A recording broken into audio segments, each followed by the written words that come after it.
আসসালামু আলাইকুম সবাইকে। কি অবস্থা সবার? আশা করছি সবাই ভালো আছো।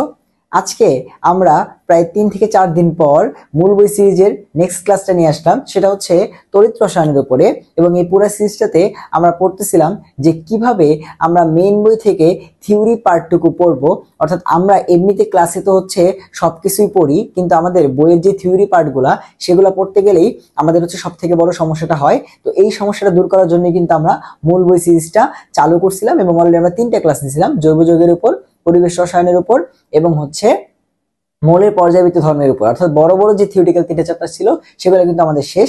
এখন আমাদের হচ্ছে তড়িৎ রসায়ন, গুণগত রসায়ন, এরকম ছোট ছোট চ্যাপ্টার গুলাকে কি করতে হবে, কভার করতে হবে। সো আর বেশি কথা না বাড়াই আমরা ডিরেক্ট হচ্ছে তড়িৎ রসায়নের যে মূল বই সিরিজের ক্লাস সেটা শুরু করতেছি। সো তড়িৎ রসায়নের যে হচ্ছে পড়ার আগে আমরা কিন্তু প্রত্যেকটা ক্লাসে পড়ার আগে একটু দেখে নেই যে মূলত এই চ্যাপ্টারটার মধ্যে কি আছে। সো তড়িৎ রসায়নে তুমি যদি হচ্ছে রোড ম্যাপ খেয়াল করো, দেখো তড়িৎ রসায়ন। সো তড়িৎ রসায়নের রোড ম্যাপ যদি খেয়াল করো, প্রথমে এখানে কি নিয়ে আলোচনা করা আছে? এখানে পরিবাহী, অর্ধপরিবাহী এইসব নিয়ে আলোচনা করা আছে। অর্থাৎ পরিবাহী, তারপর হচ্ছে তোমার অপরিবাহী, অর্থাৎ কারা বিদ্যুৎ পরিবহন করবে, কারা বিদ্যুৎ পরিবহন করবে না, অথবা যারা সেমিকন্ডাক্টর বা অর্ধপরিবাহী এদেরকে নিয়ে আলোচনা করা আছে। এবং এখান থেকে মেডিকেল বলো, ভার্সিটি বলো, সব জায়গাতে কিন্তু এমসিকিউ আসে। ঠিক আছে। সেকেন্ডলি আসো যে 2 নম্বরে তারপরে কি আলোচনা করা আছে? এই টপিকটার পরেই তোমার 3 ধরনের পরিবাহী নিয়ে আলোচনা করা আছে। ঠিক আছে, 3 ধরনের পরিবাহী নিয়ে আলোচনা করা আছে, এবং আমাদের টার্গেট থাকবে এই 3 ধরনের পরিবাহীর এককটা কভার করা। কারণ এমসিকিউতে মূলত এই 3 ধরনের পরিবাহী থেকে এককটা কি সেটা জানতে চায়, বা 3 ধরনের পরিবাহিতার একক থেকে প্রশ্নটা আসে। সো আমাদের মেইন বই থেকে এটা এককটা ক্লিয়ার করতে হবে। এরপর কি আসবে? এরপর আমাদের হচ্ছে ফ্যারাডের ফার্স্ট ল চলে আসবে, অর্থাৎ ফ্যারাডের সূত্র চলে আসবে, এবং তারপরে হচ্ছে তোমার সক্রিয়তা সিরিজ, সক্রিয়তা সিরিজ, এবং সেখান থেকে আমরা অনেক কিছু অ্যান্সার করতে পারবো, তাই না, সক্রিয়তা সিরিজ দিয়ে। এবং তারপরে হচ্ছে ই সেল অথবা ই নট সেল, এইটা। এবং তোমরা শুধুমাত্র তো ই সেল আর ই নট সেল পড়ো, অনেকেই জানো না যেখানে আরো একটা কনসেপ্ট আছে, সেটা হচ্ছে জি অথবা জি নট। ঠিক আছে, আমরা দেখবো যে জি অথবা জি নট অথবা ডেল জি অথবা ডেল জি নট এই জিনিসটা বলতে কি বুঝায়। যারা পড়ছো তারা তো পড়ছে, যারা পড়নে তাদেরকেও বলে দিব।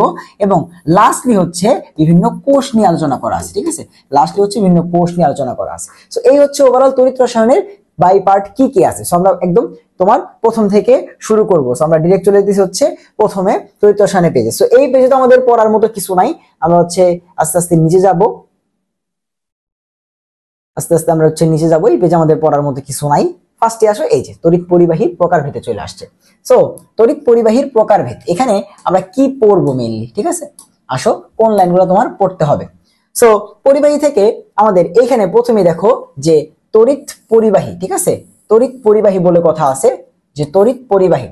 সো বলতেছে যে যাদের মধ্যে বিদ্যুৎ পরিবহন করতে পারে তারা হচ্ছে তড়িৎ পরিবাহী, যাদের মধ্যে করতে পারে না তারা হচ্ছে অপরিবাহী, আর যাদের মধ্যে কখনো করবে কখনো করবে না তারা হচ্ছে অর্ধপরিবাহী। সেগুলো বলে দেওয়া আছে, এবং সেখানে উদাহরণ দেওয়া আছে যে কপারের তার হইল ধাতব পরিবাহী, কারণ এর মধ্যে কপার যেহেতু একটা ধাতু, তার মধ্যে দিয়ে যে পরিবহন হবে সেটা ধাতব পরিবহন। আবার গ্রাফাইট হলো একটা অধাতব পরিবাহী, গ্রাফাইট কিন্তু কি করে, বিদ্যুৎ পরিবহন করে। সো এই লাইনটার জন্য এখানে পড়তেছি যে গ্রাফাইট একটা অধাতব পরিবাহী, গ্রাফাইট অধাতু, তারপরেও বিদ্যুৎ পরিবহন করে। কিসের জন্য?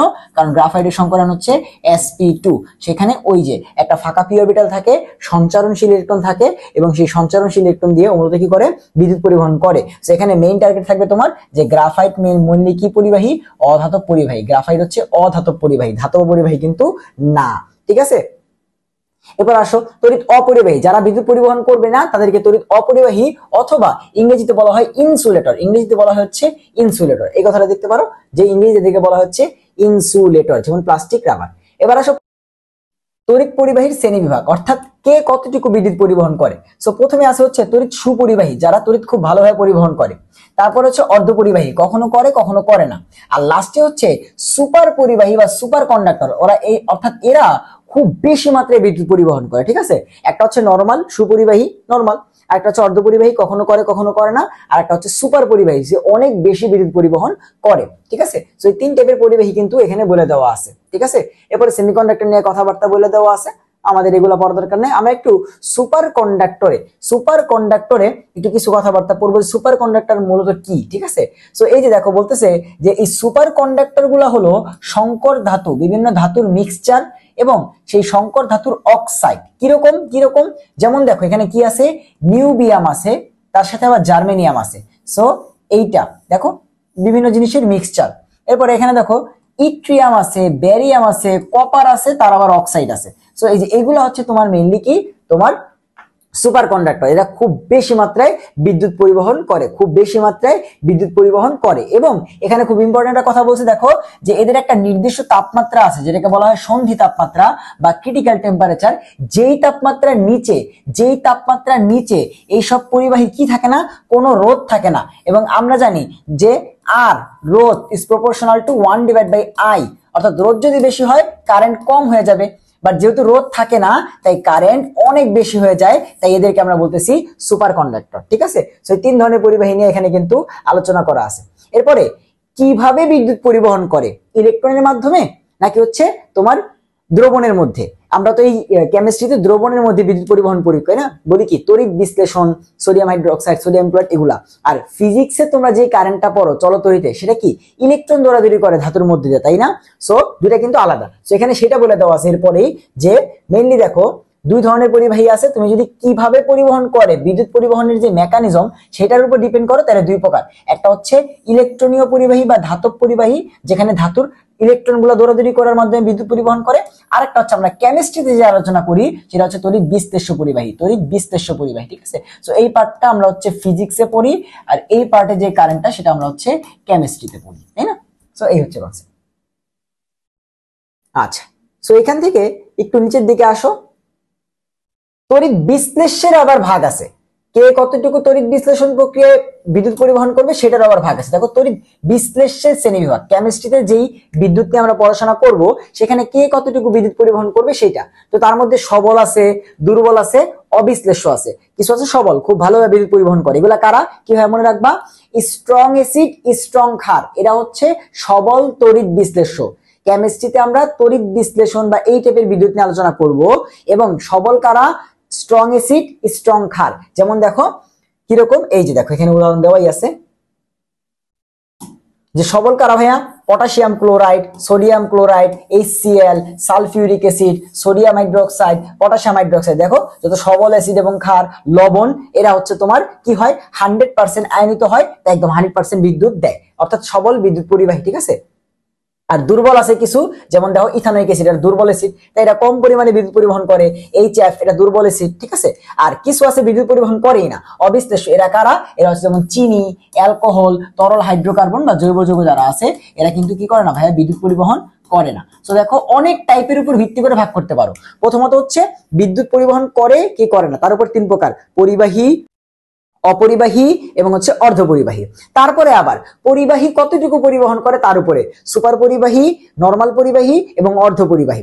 এরপরে কিভাবে পরিবহন করে, ইলেকট্রন নাকি হচ্ছে তড়িৎ বিশ্লেষণ, এই টাইপের উপর। এখন আবার তড়িৎ বিশ্লেষণের মধ্যে আবার হচ্ছে 3 প্রকার, সবল, দুর্বল, অবিশ্লেষ্য। সবল তড়িৎ বিশ্লেষ্য কারা, স্ট্রং অ্যাসিড, স্ট্রং ক্ষার। দুর্বল তড়িৎ বিশ্লেষ্য কারা, দুর্বল অ্যাসিড, দুর্বল ক্ষার।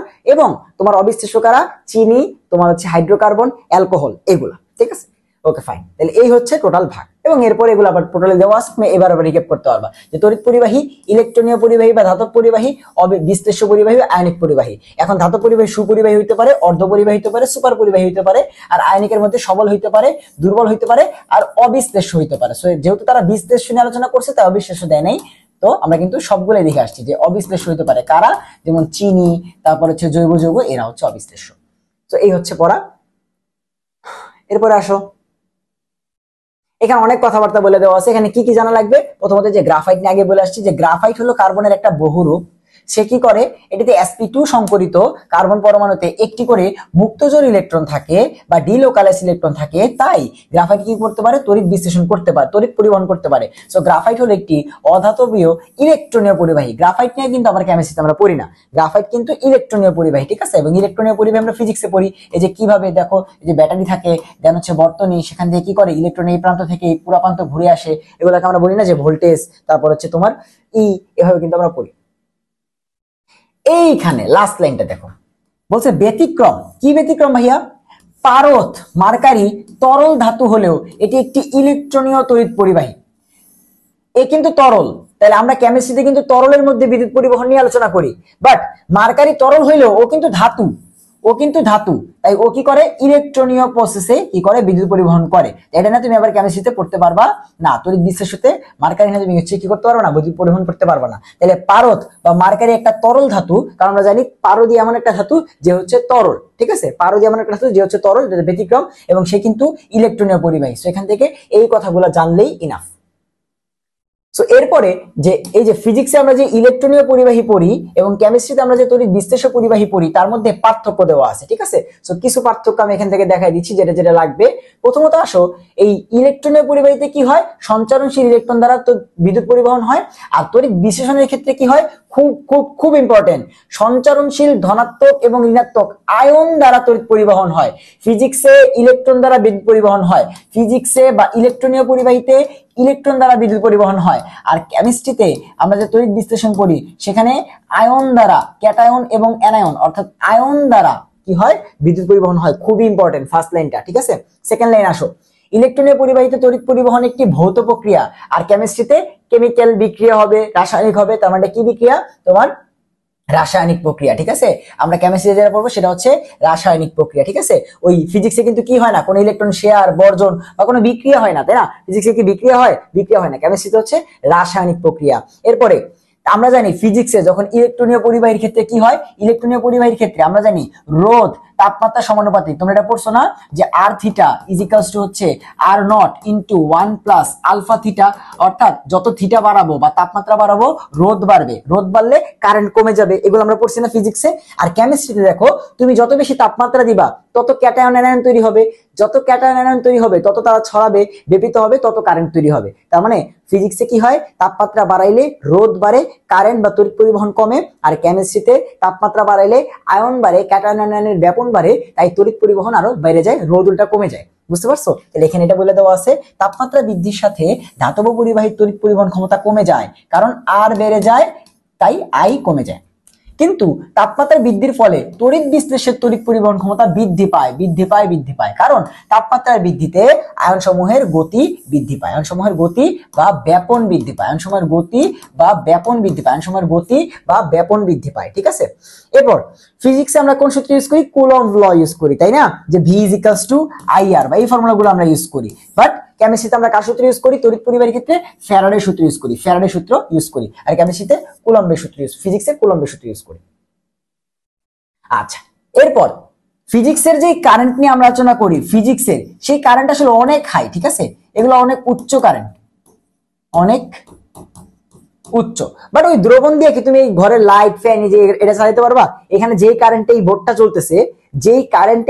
চলতেছে, সেইটা কিন্তু আলটিমেটলি ফিজিক্সের কারেন্টের আন্ডারে পড়তেছে, তাই না। সো এগুলা কারেন্ট কি অনেক হাই, বাট কেমিস্ট্রিটা কিন্তু অত বেশি না। সো বলতেছে ইলেকট্রনীয় পরিবাহীতে তড়িৎ পরিবহন ক্ষমতা বা কারেন্ট তড়িৎ বিশ্লেষ্য পরিবাহীর তুলনায় অনেক গুণ বেশি থাকে, ঠিক আছে, অনেক গুণ বেশি থাকে। এরপর বলতেছে ধাতব পরিবাহীগুলো ধাতু অথবা গ্রাফাইট কার্বন হয়, অপরদিকে তড়িৎ বিশ্লেষ্য পরিবাহীগুলো আয়নিক যৌগ হয়। কারণ আয়নিক যৌগ হলে কি হবে, যেমন ধরো সোডিয়াম হাইড্রোক্সাইড, তাহলে কি হবে, সোডিয়াম প্লাসে ভেঙে যাবে এবং ওএইচ মাইনাসে ভেঙে যাবে, সেখান থেকে একটা অ্যানোডে যাবে, একটা ক্যাথোডে যাবে, সেখান থেকে কি হবে, বিক্রিয়া হবে, বিদ্যুৎ পরিবহন হবে। সো এই জিনিসটা তাহলে 6টার মধ্যেই কিন্তু আমি কিন্তু একটা লাইনও বাদ দিই নেই, এখানে দুটার পার্থক্যের একটা লাইনও বাদ দিই নেই, কারণ খুব খুব ইম্পর্টেন্ট, ঠিক আছে। সো এই যে এরপরে দেখো বিভিন্ন প্রশ্ন দেওয়া আছে, যে তাপমাত্রার বৃদ্ধিতে ধাতুর বা ইলেকট্রনীয় পরিবাহীর তড়িৎ প্রবাহ হ্রাস পায় কেন? ভাই এটা কি কেমিস্ট্রির পড়ালেখা? আমরা কি জানি, R theta is equals to R not into 1 plus alpha theta, তাই তো। অর্থাৎ তাপমাত্রা বাড়াইলে রোধ বাড়ে, রোধ বাড়লে কারেন্ট কমবে। এগুলা কই আসবে ভাইয়া, এগুলা ডিউ রিটেনে দিয়ে দিবে, ঠিক আছে, ডিউ রিটেনে। কিন্তু এই পড়াটা কিন্তু কেমিস্ট্রি না, এই পড়াটা কিন্তু কেমিস্ট্রি না, এগুলো কিন্তু ফিজিক্সের পড়া, ঠিক আছে? কেন এই কাহিনীটা হইলো। এরপরে আসো, তাহলে আমরা এটা পড়ে ফেললাম। এরপরে পরিবাহিতা কি বলছিলাম, 3 ধরনের পরিবাহিতা আমাদেরকে পড়তে হবে। পরিবাহিতা ফিজিক্সে আমরা পড়ি রোধ নিয়ে, রোধ আর বের করি, ফিজিক্সে আমরা রোধ বা আর বের করি, সেটা বড় হাতের আর দিয়ে তোমরা হয়তো চিনো। আর এখানে আমরা পরিবাহিতা হিসাব করি। কি হিসাব করি ভাইয়া? পরিবাহিতা হিসাব করি, পরিবাহিতা হিসাব করি। এখন এই পরিবাহিতা আবার 3 ধরনের, সে 3 ধরনের পরিবাহিতা নিয়ে পড়বো। বাট তার আগে কথা হচ্ছে, এই পরিবাহিতার যে ম্যাথ গুলা, সেগুলা কারা করবে? সেগুলো কি মেডিকেলের স্টুডেন্টরা করবে? না, মেডিকেলের স্টুডেন্টরা পরিবাহিতার ম্যাথ গুলা করবে না। ওরা কি করবে? ওরা জাস্ট একক পড়বা। তোমরা মেডিকেলের যারা আসো তোমরা জাস্ট একক পড়বা। ভার্সিটির যারা আসো তোমরা ছোট ছোট ম্যাথ গুলা দেখবা এই পরিবাহিতার মধ্যে। আর ইঞ্জিনিয়ারিং যারা আসো 3 ধরনের পরিবাহিতার ম্যাথ করে তারপর যাবা। 3 ধরনের পরিবাহিতা করে যেতে হবে। সো 3 ধরনের পরিবাহিতা কি? মেন বই থেকে আমরা কি পড়বো? জাস্ট থিওরি, একক কি, কোনটাকে কি বলা হয়, কোনটা সূত্র কি, সেটা। সো এটা নিয়ে কিন্তু অনেক ক্যাচাল আছে, অনলাইনে তুমি সার্চ দিয়ে দেখবে 3 ধরনের পরিবাহিতা একজন এক এক ভাবে বুঝাইছে। বাট আমরা মেন বই পড়ি যেহেতু, মেন বইটাই বোঝার চেষ্টা করবো, ঠিক আছে? সো এবার আসো, ফার্স্টে ওই 3 ধরনে যাওয়ার আগে পরিবাহিতা জিনিসটা কি? আগে আসো, রোধ কি? তুমি জানো রোধ মানে হচ্ছে বাধা, কারেন্টকে প্রবাহিত হইতে দেয় না। আর পরিবাহিতা মানে তুমি বুঝতেছো যে কারেন্ট কতটুকু পরিবাহিত হয় সেইটা। তার মানে রোধের উল্টা হওয়ার কথা না পরিবাহিতা, রোধের উল্টা হওয়ার কথা না পরিবাহিতা। তার মানে পরিবাহিতা এল হবে জাস্ট রোধের উল্টা, পরিবাহিতার একক হবে রোধের এককের উল্টা। সেটা কিরকম? আমরা জানি ওহম ইনভার্স 1। এখন এই ওহমকে তুমি যদি বাংলায় লেখো তাহলে সেটা কেমন আসবে? ওহম ইনভার্স 1 এভাবে লেখা যায়। অথবা দেখো, তুমি যদি দেখো এখানে কি বুঝাইতেছো যে ও এইচ এম এটার ইনভার্স, তো উল্টাই দিলে কেমনে লেখা যাবে? দেখো তো, এম আগে চলে আসবে, এইচ মাঝেরটাই থাকবে, ও পরে চলে যাবে। দেখো তো, মোহ এভাবে লেখা যায়। তাই রে, এখানে কিন্তু 3টা একক, অর্থাৎ আর এর একক ওহম, কিন্তু পরিবাহিতা কি? আর এর উল্টা। তাহলে আর এর উল্টা হলে কি হবে? Ohm inverse 1। এখন এই ওহম ইনভার্স 1 তো সাইন, ওই যে জেরির ঘর দিয়ে আমরা লিখতাম না ওহমকে, এখন বাংলায় লিখলে O H M inverse 1, ohm inverse 1। এখন এই ওহম ইনভার্সনকে উল্টায় লিখলে এম এইচ ও বা মোহ। অর্থাৎ এই তিনোটাই হচ্ছে কার একক ভাইয়া? এই তিনোটাই হচ্ছে পরিবাহিতার একক। তাহলে নোটে চলে আসো, আমাদের এই চ্যাপ্টার থেকে ফার্স্ট নোট কি করতে হবে? এই চ্যাপ্টার থেকে আমাদের ফার্স্ট নোট হচ্ছে যে পরিবাহিতার সাথে রোধের যে এককের প্যাচ, ঠিক আছে? পরিবাহিতার একক। সো আমরা দেখলাম পরিবাহিতা L is equals two 1/R, অর্থাৎ পরিবাহিতা রোধের ব্যস্তানুপাতিক। তার মানে কি? 1/, রোধের একক কত? ওহম। এটাকে লিখলে কি লেখা যাবে? Ohm inverse 1। এখন এই ওহম ইনভার্স 1 কে বাংলায় লিখলে কি লেখা যাবে? Ohm inverse 1। এন্ড এই 3টা ওয়ার্ডকে যদি ইনভার্স বা উল্টায় লিখি তাহলে কি লেখা যাবে? মোহ। তাহলে এই যে এই সবগুলা হচ্ছে কি? এই সবগুলা হচ্ছে পরিবাহিতার একক। এখন পরিবাহিতার এগুলা একটাও এসআই একক না, এগুলা একটাও এসআই একক না, এগুলা কি একক ভাই? সিজিএস। এগুলা কি একক? সিজিএস। তাহলে ভাই পরিবাহিতার এসআই একক কি? পরিবাহিতার এসআই একক হচ্ছে সিমেন্স। এস পরিবাহিতার এসআই একক কি? পরিবাহিতার এসআই একক হচ্ছে সিমেন্স। আমি জানি যে তোমাদের একক থেকে প্রশ্ন দিবে, তাই এককে পড়াইতেছি। কথা বুঝতে পারছো? বই থেকে তো দেখাবোই, তার আগে পড়াই দিচ্ছি যে পরিবাহিতা রোধের উল্টা। রোধের উল্টা মানে কি? ওহম ইনভার্স 1, বাংলায় লিখলে ওহম ইনভার্স 1, উল্টায় লিখলে মোহ। তিনটাই সিজিএস একক। বাট এসআই একক কি? এসআই একক হচ্ছে সিমেন্ট। এটা হচ্ছে এসআই একক। এসআই একক হচ্ছে সিমেন্স। এসআই একক হচ্ছে সিমেন্স। সো এসআই বললে সিমেন্স, আর বাকি 3টা হচ্ছে একক। চারটাই একক, বাট এটা হচ্ছে এসআই একক। মনে থাকবে? ঠিক আছে, ওকে। তাহলে এবার আসো আমাদের বই থেকে তোমাদের তাহলে আমি একটু দেখাই দিই। সো দেখো বলতেছে সিজিএস পদ্ধতিতে পরিবাহিতার একক ওম ইনভার্স 1 অথবা মোহ অথবা জেরির ঘর ইনভার্স 1, তাই না? আর এসআই পদ্ধতিতে পরিবাহিতার একক হচ্ছে সিমেন্স। এসআই পদ্ধতিতে পরিবাহিতার একক হচ্ছে সিমেন্স, যেটাকে এস দ্বারা প্রকাশ করা হয়। অর্থাৎ এস সিমেন্স যা, ওহম ইনভার্সও তাই, এবং জেরির ঘর ইনভার্স তাই, এবং এটা উল্টায় লিখলে মোহ। ঠিক আছে, বাট এইটা স্পেশালি মনে রাখা লাগবে, কারণ এটা হচ্ছে এসআই একক, এটা হচ্ছে এসআই একক, এটা হচ্ছে এসআই একক। ক্লিয়ার? পরিবাহিতা এককগুলা বুঝছি, 4টা একক ছিল, যার মধ্যে আছে হচ্ছে সিমেন্স, বাকি 3টা তো বুঝতে পারছো। ঠিক আছে, এরপর আসো এবার পরিবাহিতার প্রকারভেদ। 3 ধরনের পরিবাহিতা আছে, দেখো কি? একটা হচ্ছে আপেক্ষিক পরিবাহিতা, যেটাকে প্রকাশ করা হয় কাপ্পা দ্বারা। কি দ্বারা? কাপ্পা দ্বারা। অর্থাৎ তুমি কে লিখবা খালি উল্টা পাল্টা করে এইভাবে, কাপ্পা। ঠিক আছে, এটা আবার কাটাপ্পা না কিন্তু, বাহুবলীর হচ্ছে কাপ্পা। আচ্ছা, আপেক্ষিক পরিবাহিতা এই দেখো স্যার বলছে কাপ্পা দ্বারা প্রকাশ করা হয়। আপেক্ষিক পরিবাহিতাকে কাপ্পা দ্বারা প্রকাশ করা হয়। এরপর আসো তুল্য পরিবাহিতা, এরপরে আসো তুল্য পরিবাহিতা। তুল্য পরিবাহিতাকে ল্যামডা দ্বারা প্রকাশ করা হয়, তুল্য পরিবাহিতাকে ল্যামডা দ্বারা প্রকাশ করা হয়, তুল্য পরিবাহিতাকে ল্যামডা দ্বারা প্রকাশ করা হয়। আর লাস্টলি হচ্ছে মোলার পরিবাহিতা।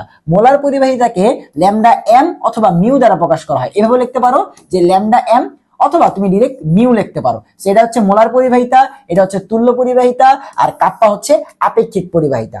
এখন এখানে তিন ধরনের পরিবাহিতার যে তিনটা সূত্র সেটা ডিরেক্ট হুবহু এমসিকিউতে আসতে পারে সব জায়গাতে, মেডিকেল, ভার্সিটি, ইঞ্জিনিয়ারিং, অথবা সব থেকে বেশি যেটা আসে এদের একক। এবং মেডিকেলরা শুধু এককটাই পড়বে এবং সূত্রগুলা পড়বে, ভার্সিটিরা একক পড়বে, সূত্র পড়বে এবং ছোট ছোট ম্যাথ করবে, আর ইঞ্জিনিয়ারিংরা এই একক তো পড়বেই, সব তো পড়বেই, ম্যাথও করবে। বুঝতে পারছো? তাহলে এবার আসো আস্তে আস্তে ফার্স্টে আমরা তিনটেই যাই। ফার্স্টে আপেক্ষিক পরিবাহিতা কাপ্পা। তার আগে আসো আপেক্ষিক পরিবাহিতা কাপ্পা কি সেটা পড়ার আগে আমি তোমাদের পড়ায় নিয়ে আসি যে আপেক্ষিক পরিবাহিতা কি। তার আগে তুমি বলো, ফিজিক্সে তুমি আর এর সূত্র পড়ছিলা? R is equals to rho L divide by A. এই রো এর পরিচয় কি তোমাদের মনে আছে? এটার নাম ছিল আপেক্ষিক রোধ। এই রো এর পরিচয় ছিল আপেক্ষিক রোধ। তাহলে তুমি দেখো তো, রোধের উল্টা পরিবাহিতা, তাহলে আপেক্ষিক রোধের উল্টা কি হওয়া উচিত? আপেক্ষিক পরিবাহিতা। রোধের উল্টা পরিবাহিতা, তাহলে আপেক্ষিক রোধের উল্টা হওয়া উচিত কি? আপেক্ষিক পরিবাহিতা। তার মানে এই যে আপেক্ষিক পরিবাহিতা কাপ্পা, এই কাপ্পা ইজ ইকুয়ালস টু হচ্ছে তোমার এই যে এই রো এর উল্টা বা আপেক্ষিক পরিবাহিতার উল্টা। তাহলে এই যে আপেক্ষিক পরিবাহিতা, আপেক্ষিক পরিবাহিতা is kappa is equals two কি? তোমার আপেক্ষিক রোধের উল্টা। এবার এখান থেকে আপেক্ষিক রোধের এককটা বের করে আনলে তো কাপ্পার একক চলে আসবে, তাই না? তাহলে দেখো এখান থেকে কি আসতেছে, আর ইজ ইকুয়ালস টু যদি এটা হয় তাহলে রো ইজ ইকুয়ালস টু কত আসবে? রো ইজ ইকুয়ালস টু আসবে হচ্ছে আর এ ডিভাইড বাই এল আসবে না? এখন তুমি আর একক বসাও, আর একক হচ্ছে ওহম, এর একক বসাও, এ হচ্ছে ক্ষেত্রফল মিটার স্কয়ার, এল হচ্ছে মিটার। তাহলে কাটাকাটি করলে একটা কাটাকাটি যায়, তাহলে কত আসতেছে? Ohm metre. তার মানে রো এর একক আসছে ওহম মিটার এবং কাপ্পা হচ্ছে রো এর উল্টা, তাহলে এটা কত আসবে? 1 বাই ওহম মিটার। অথবা লিখতে পারি ওহম ইনভার্স 1 মিটার ইনভার্স 1। এবার একটু আগে এই ওহম ইনভার্স কে কত ভাবে লিখছিলাম মনে আছে? বাংলায় লিখছিলাম এইভাবে যে ওহম ইনভার্স 1 এবং সাথে মিটার ইনভার্স 1। এরপরে এই ওহম ইনভার্স 1 কে আবার উল্টায় লিখছিলাম এম এইচ ও মোহ এবং মিটার ইনভার্স 1। আবার বলছিলাম যেগুলার এসআই হচ্ছে সিমেন্স, তাহলে সিমেন্স মিটার ইনভার্স 1। দেখছো? তাহলে এই যে 4 ওটা হচ্ছে আপেক্ষিক পরিবাহিতার একক। এবং তুমি দেখতেছো যে কত মিল করে সুন্দরভাবে মনে রাখা যায়। এই আপেক্ষিক রোধের উল্টা কি? আপেক্ষিক পরিবাহিতা, কারণ রোধের উল্টা পরিবাহিতা, তাহলে আপেক্ষিক রোধের উল্টা আপেক্ষিক পরিবাহিতা, যেটাকে কাপ্পা দ্বারা প্রকাশ করা হয়। এখন রোধের একক, এই আপেক্ষিক রোধের একক আসছে ওহম মিটার, তাহলে এটা কত আসবে? Ohm inverse 1 metre inverse 1। এখন একটু আগে পড়ে আসছি, আগের সাইডে পড়ে আসছি যে এইটাকে 4টা ভাবে লেখা যায়, তাহলে এই যে 4টা ভাবে লিখলাম। ঠিক আছে? সিজিএস লিখলে এখানে সেন্টিমিটার দিয়ে দিব, মিটারের জায়গায় সিজিএস লিখলে সেন্টিমিটার, সিজিএস লিখে সেন্টিমিটার, আর এইটা হচ্ছে এসআই, কারণ এই যে সিমেন্স হচ্ছে এসআই, মিটার হচ্ছে এসআই। ক্লিয়ার? কাপ্পার একক ক্লিয়ার? এবং কাপ্পার সূত্র কি? কাপ্পার সূত্র হবে এটার উল্টা। তাহলে রো যদি হয় আর এ বাই এল, তাহলে কাপ্পা হবে হচ্ছে L divide by R A. Simple. Rho যদি হয় R A divide by L, rho যদি হয় তোমার আর এ ডিভাইড বাই এল, তাহলে কাপ্পা হবে L by R A, kappa হবে এল বাই আর এ। ঠিক আছে? কাপ্পা হবে এল বাই আর। শেষ। এটা হচ্ছে কাপ্পা। কাপ্পাকে চিনছো? এইবার আসো আমাদের মেইন বই থেকে তোমাদের একটু দেখাই দিই যে আলটিমেটলি এই জিনিসগুলো লেখা আছে। সো তারা বলতেছে যে আর এটা, দেন আর সূত্রটাও বলছে যে R is equals to rho L divide by A. ঠিক আছে? সো আমরা জানি যে এই রোটাকে কি বলা হয়? আপেক্ষিক রোধ বলা হয়। রোটাকে কি বলা হয়? আপেক্ষিক রোধ বলা হয়। তাহলে আপেক্ষিক রোধের উল্টা বা বিপরীত রাশিটা কি বলা হয়? হচ্ছে আপেক্ষিক পরিবাহিতা কাপ্পা। ঠিক আছে? তাহলে বাকি এখন যেহেতু ভাই পড়াই দিছি সব, তাহলে একটু নিচে চলে আসো, নিচে চলে আসো, নিচে চলে আসো। তাহলে রো যদি হয় আর এ বাই এল, তাহলে এটা হবে কত? কাপ্পা হবে হচ্ছে তোমার এল ডিভাইড বাই আর এ। ঠিক আছে? এল ডিভাইড বাই আর এ। এবং কাপ্পার এককগুলো এখন আশা করি খুব সুন্দর মতো বুঝতে পারবা কি কি ছিল। দেখো এসআই একক কত আসছে? Siemens metre inverse 1, ohm inverse 1 centimetre inverse 1, mho centimetre inverse 1। যেভাবে লেখো সেভাবেই কারেক্ট আসবে। ঠিক আছে? যেভাবে লেখো সেভাবেই এখন বুঝতে পারবা। তাহলে এই হচ্ছে কাপ্পা। শেষ? কাপ্পার পড়ালেখা শেষ। আচ্ছা, সেগুলো নিয়ে কিন্তু তোমাদের অনেক কনফিউশন থাকে, আশা করি দূর করে দিলাম। এরপর আসো তুল্য পরিবাহিতা।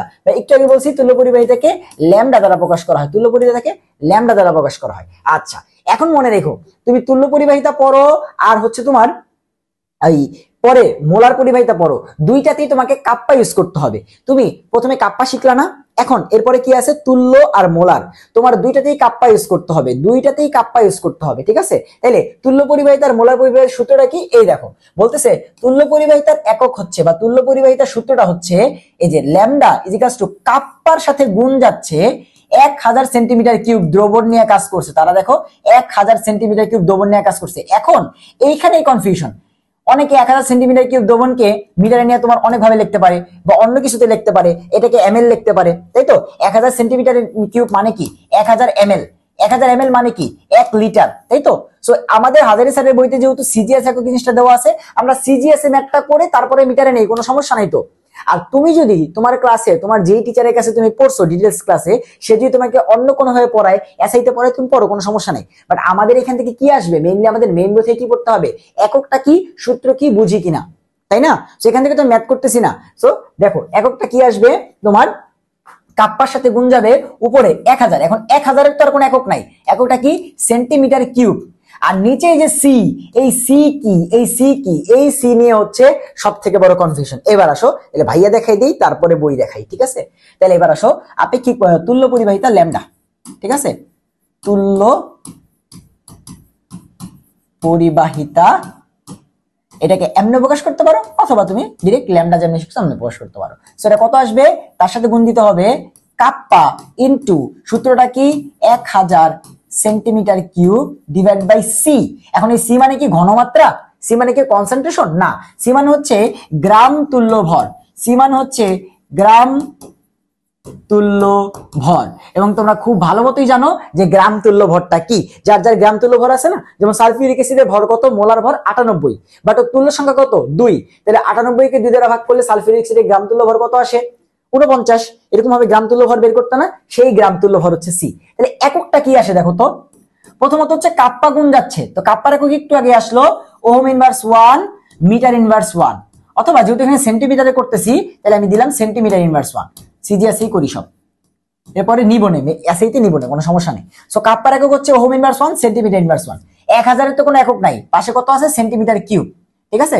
সূত্র দেখো আমি সেন্টিমিটার কিউব না দিয়েও সূত্র পড়তে পারতাম, বাট সেন্টিমিটার কিউব যখন আমি সূত্রের মধ্যে দিলাম, ম্যাথের সময় আমি সেন্টিমিটার কিউব দেই না দিই কোনো সমস্যা নাই, বাট এটা দিয়ে মনে রাখলে আমার সূত্রটা মনে থাকবে যে আমি সিজিএস এই সূত্রটা করছিলাম, আমি সিজিএস এই সূত্রটা মনে রাখছিলাম। তাহলে উপরে একটা সেন্টিমিটার কিউব গুণ যাচ্ছে আর নিচে ভাগ আকার আছে সি, সি হচ্ছে গ্রাম তুল্য ভর, এটাকে আমরা এইভাবে লিখি গ্রাম ইকুইভ্যালেন্ট, GEQV, গ্রাম ইকুইভ্যালেন্ট। তাহলে একক কি আসতেছে দেখো তো, এইটুকু পার্ট তো কেউ কাটাকাটি করার নাই, ওহম ইনভার্স 1, বাট এখানে সেন্টিমিটার ইনভার্স 1 আছে একটা, আর এখানে আছে কিউব, তাহলে কাটাকাটি যাবে, এখানে থাকবে স্কয়ার, সেন্টিমিটার স্কয়ার, একটা কাটাকাটি যাবে। আর নিচে থাকতেছে গ্রাম ইকুইভ্যালেন্স, তার মানে গ্রাম ইকুইভ্যালেন্স আছে নিচে, মানে ইনভার্স 1, এই হচ্ছে একক। এখন তুমি দেখো এই ওহম ইনভার্স 1 এর বদলে আবার সেই চারটা জিনিস লিখতে পারবা না, বাংলায় লিখলে ওহম ইনভার্স 1 সেন্টিমিটার স্কয়ার গ্রাম ইকুইভ্যালেন্ট ইনভার্স 1। আবার তুমি এই ওহম ইনভার্স 1 কে মোহ লিখতে পারো, যে মোহ সেন্টিমিটার স্কয়ার গ্রাম ইকুইভ্যালেন্ট ইনভার্স 1, অথবা এই যে আমরা জানি এটা কি লেখা যায় সিমেন্স, এবং সেন্টিমিটারকে যদি এসআইতে লিখি তাহলে মিটার স্কয়ার এবং গ্রাম ইকুইভ্যালেন্ট ইনভার্স 1। অনেক কঠিন বলো? তাহলে দেখো একটা টিচার কত জায়গা থেকে প্রশ্ন করতে পারতেছে, বাট তুমি যদি বেসিকটা বুঝে থাকো, তাহলে তুমি বসায় বসায় প্রত্যেকটা একক বের করতে পারবা, এবং টিচার এই কাজটাই করবে। দেখো এখান থেকে 5টা একক আছে, যে কোনো একটা অপশনে দিয়ে দিবে, তখন তোমার খুঁজে বের করতে হবে। তাহলে তুল্য পরিবাহিতা ক্লিয়ার, একক কি ohm inverse 1 centimetre square gram equivalence inverse 1। এখন ওহম ইনভার্সের বদলে চারটা জিনিস বসাইতে পারি, এখন এসআইতে গিয়ে মিটার বসাইতে পারি, তাই তো, এবং গ্রাম ইকুইভ্যালেন্স সব জায়গায় সেম, গ্রাম ইকুইভ্যালেন্স সব জায়গায় সেম। ক্লিয়ার তুল্য পরিবাহিতা? আচ্ছা, তাহলে এবার বই থেকে একটু পড়ে আসি যে বইতে কি দেওয়া আছে। সো বই বলতেছে এটা দেখো কি, এই যে ohm inverse 1 centimetre square gram তুল্য ভর inverse 1, ohm inverse 1 centimetre square gram equivalence inverse 1। এবং দেখো পাশের এমসিকিউ গুলো অবশ্যই সলভ করবা। কি বলতেছে, আপেক্ষিক পরিবাহিতা কাপ্পা এর একক সূত্র কোনটি? আমরা জানি কাপ্পা সমান সমান আপেক্ষিক রোধের উল্টা 1/ρ। সো সব এখন পারবা, বুঝতে পারছো? আপেক্ষিক পরিবাহিতার কোন এমসিকিউতে তুমি আর আটকাবা না। আমি জানি এই টপিকটা অনেকে এইচএসসি তে স্কিপ করে আসছো, অথবা এমনও হইতে পারে, এমনও অনেকে আসছো তোমরা কমেন্টে জানাই যে ভাই আমি এরকম আছি যে তোমরা এই টপিকটা আজকে প্রথমবারের মতো দেখবা, এই ক্লাসটা করার পর তোমরা আজকে প্রথমবারের মতো দেখবা, তাই এত ডিটেইলসে পড়াইতেছি যেন তোমাদের কোথাও আর কেউ আটকাইতে না পারে, বুঝতে পারছো? তাহলে আমরা এরপর যাই, ঠিক আছে? আসো এরপরে কি আছে ভাইয়া? নিচের দিকে যাই, জাস্ট মোলার পরিবাহিতা বাকি আছে, তো সূত্রটা খেয়াল করো। বলতেছে মোলার পরিবাহিতা ল্যামডা এম, বা এটাকে আমরা মিউ বলতে পারতাম, সেটা হচ্ছে কাপ্পা গুণ, দেখো আগেরটার মতোই উপরে আবারও 1000 সেন্টিমিটার কিউব, সব ঠিকঠাক আছে, যা সি এর জায়গায় এম। এখন এ এম আবার কি ভাইয়া?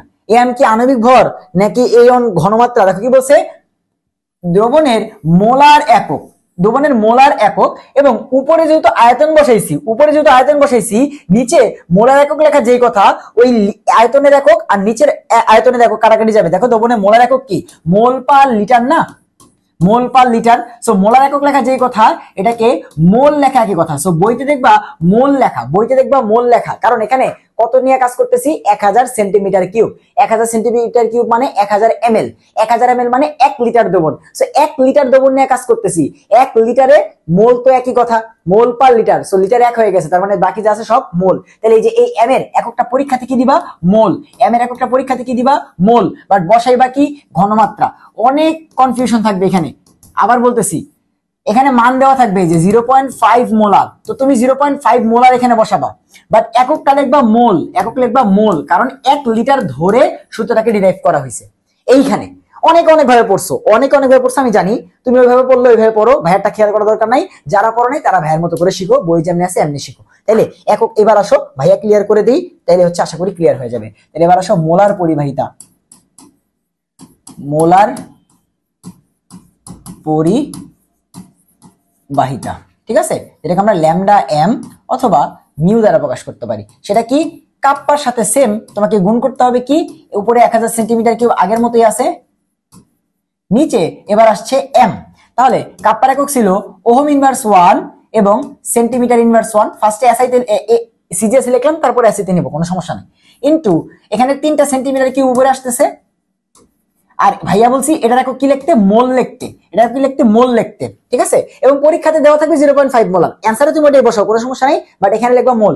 লেখক কি আসতেছে, ওহম ইনভার্স 1, এবং এখানে একটা এখানে 3টা, তাহলে কাটাকাটি গিয়ে centimetre square into mole inverse 1। দেখো আগেরটার সাথে পার্থক্য কি ছিল, ohm inverse 1 centimetre square, gram equivalence inverse 1 ওই যে সি এর একক, আর এখানে হচ্ছে মোল ইনভার্স 1, জাস্ট এই এতটুকু পার্থক্য। এখানে জি ইকুইভ্যালেন্স ছিল, এখন হচ্ছে মোল ইনভার্স 1। তাহলে এবার বাকি তো সেম, ওহম ইনভার্স 1 এর বদলে কি লিখতে পারি, ohm inverse 1 centimetre square mole inverse 1।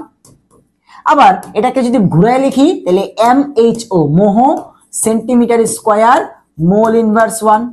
এবার এসআইতে দিলে মোহকে কি লেখা লাগবে, সিমেন্স, সেন্টিমিটারকে মিটার স্কয়ার, আর মোল তো সব জায়গায় মোলই, তাহলে মোল ইনভার্স 1। দেখো তো ক্লিয়ার কিনা। তাহলে 3 ধরনের পরিবাহিতার সূত্র, 3 ধরনের পরিবাহিতার একক ক্লিয়ার। এবং এবার তাহলে বইতে আসো, বইতে এই জিনিসটা দেওয়া আছে, রিভাইজ করবা, পারবা। এবং বাকি এমসিকিউ গুলো দেখো, তুল্য পরিবাহিতার সূত্র কোনটি, যে kappa into 1000 centimetre cube divide by C. তুল্য পরিবাহিতাতে সি আর মোলার পরিবাহিতে এম, তুল্য পরিবাহিতাতে সি, মোলার পরিবাহিতাতে এম, তুল্য পরিবাহিতে সি, মোলার পরিবাহিতাতে এম। নিচে আসো, এবার তুমি সবকিছু পারবা, ঠিক আছে। এখানে এগুলো দেওয়া আছে যে ohm inverse 1 centimetre square mole inverse 1, mole inverse 1, mole inverse 1, এতটুকুই পার্থক্য, ঠিক আছে, এতটুকুই পার্থক্য।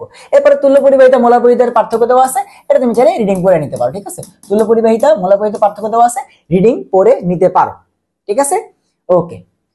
এরপরে এই পার্টটায় তড়িৎ বিশ্লেষের ঘনমাত্রা পরিবর্তনে তুল্য পরিবাহিতার পরিবর্তন, ঠিক আছে। আমাদের এই যে এই এক্সপেরিমেন্টাল গ্রাফ বোঝার টাইম এখন নাই। এক্সপেরিমেন্টাল এই গ্রাফ যে এখান থেকে গ্রাফিক্যাল যে ডেটা, পুরোটা এক্সপেরিমেন্ট থেকে আসছে, ঠিক আছে।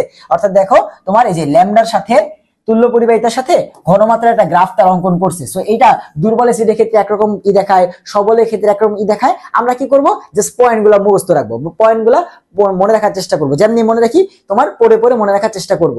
আর এখান থেকে তোমার থিওরিটিক্যাল প্রশ্ন আসবে কোথায়, ডিউ রিটেনে, এখান থেকে থিওরিটিক্যাল প্রশ্ন দিয়ে দিতে পারে, ডিউ রিটেনে এখান থেকে থিওরিটিক্যাল প্রশ্ন দিতে পারে। কোনটা দিবে বলতেছি, তারা কোনটা দিবে বলতেছি, নিচে আসো।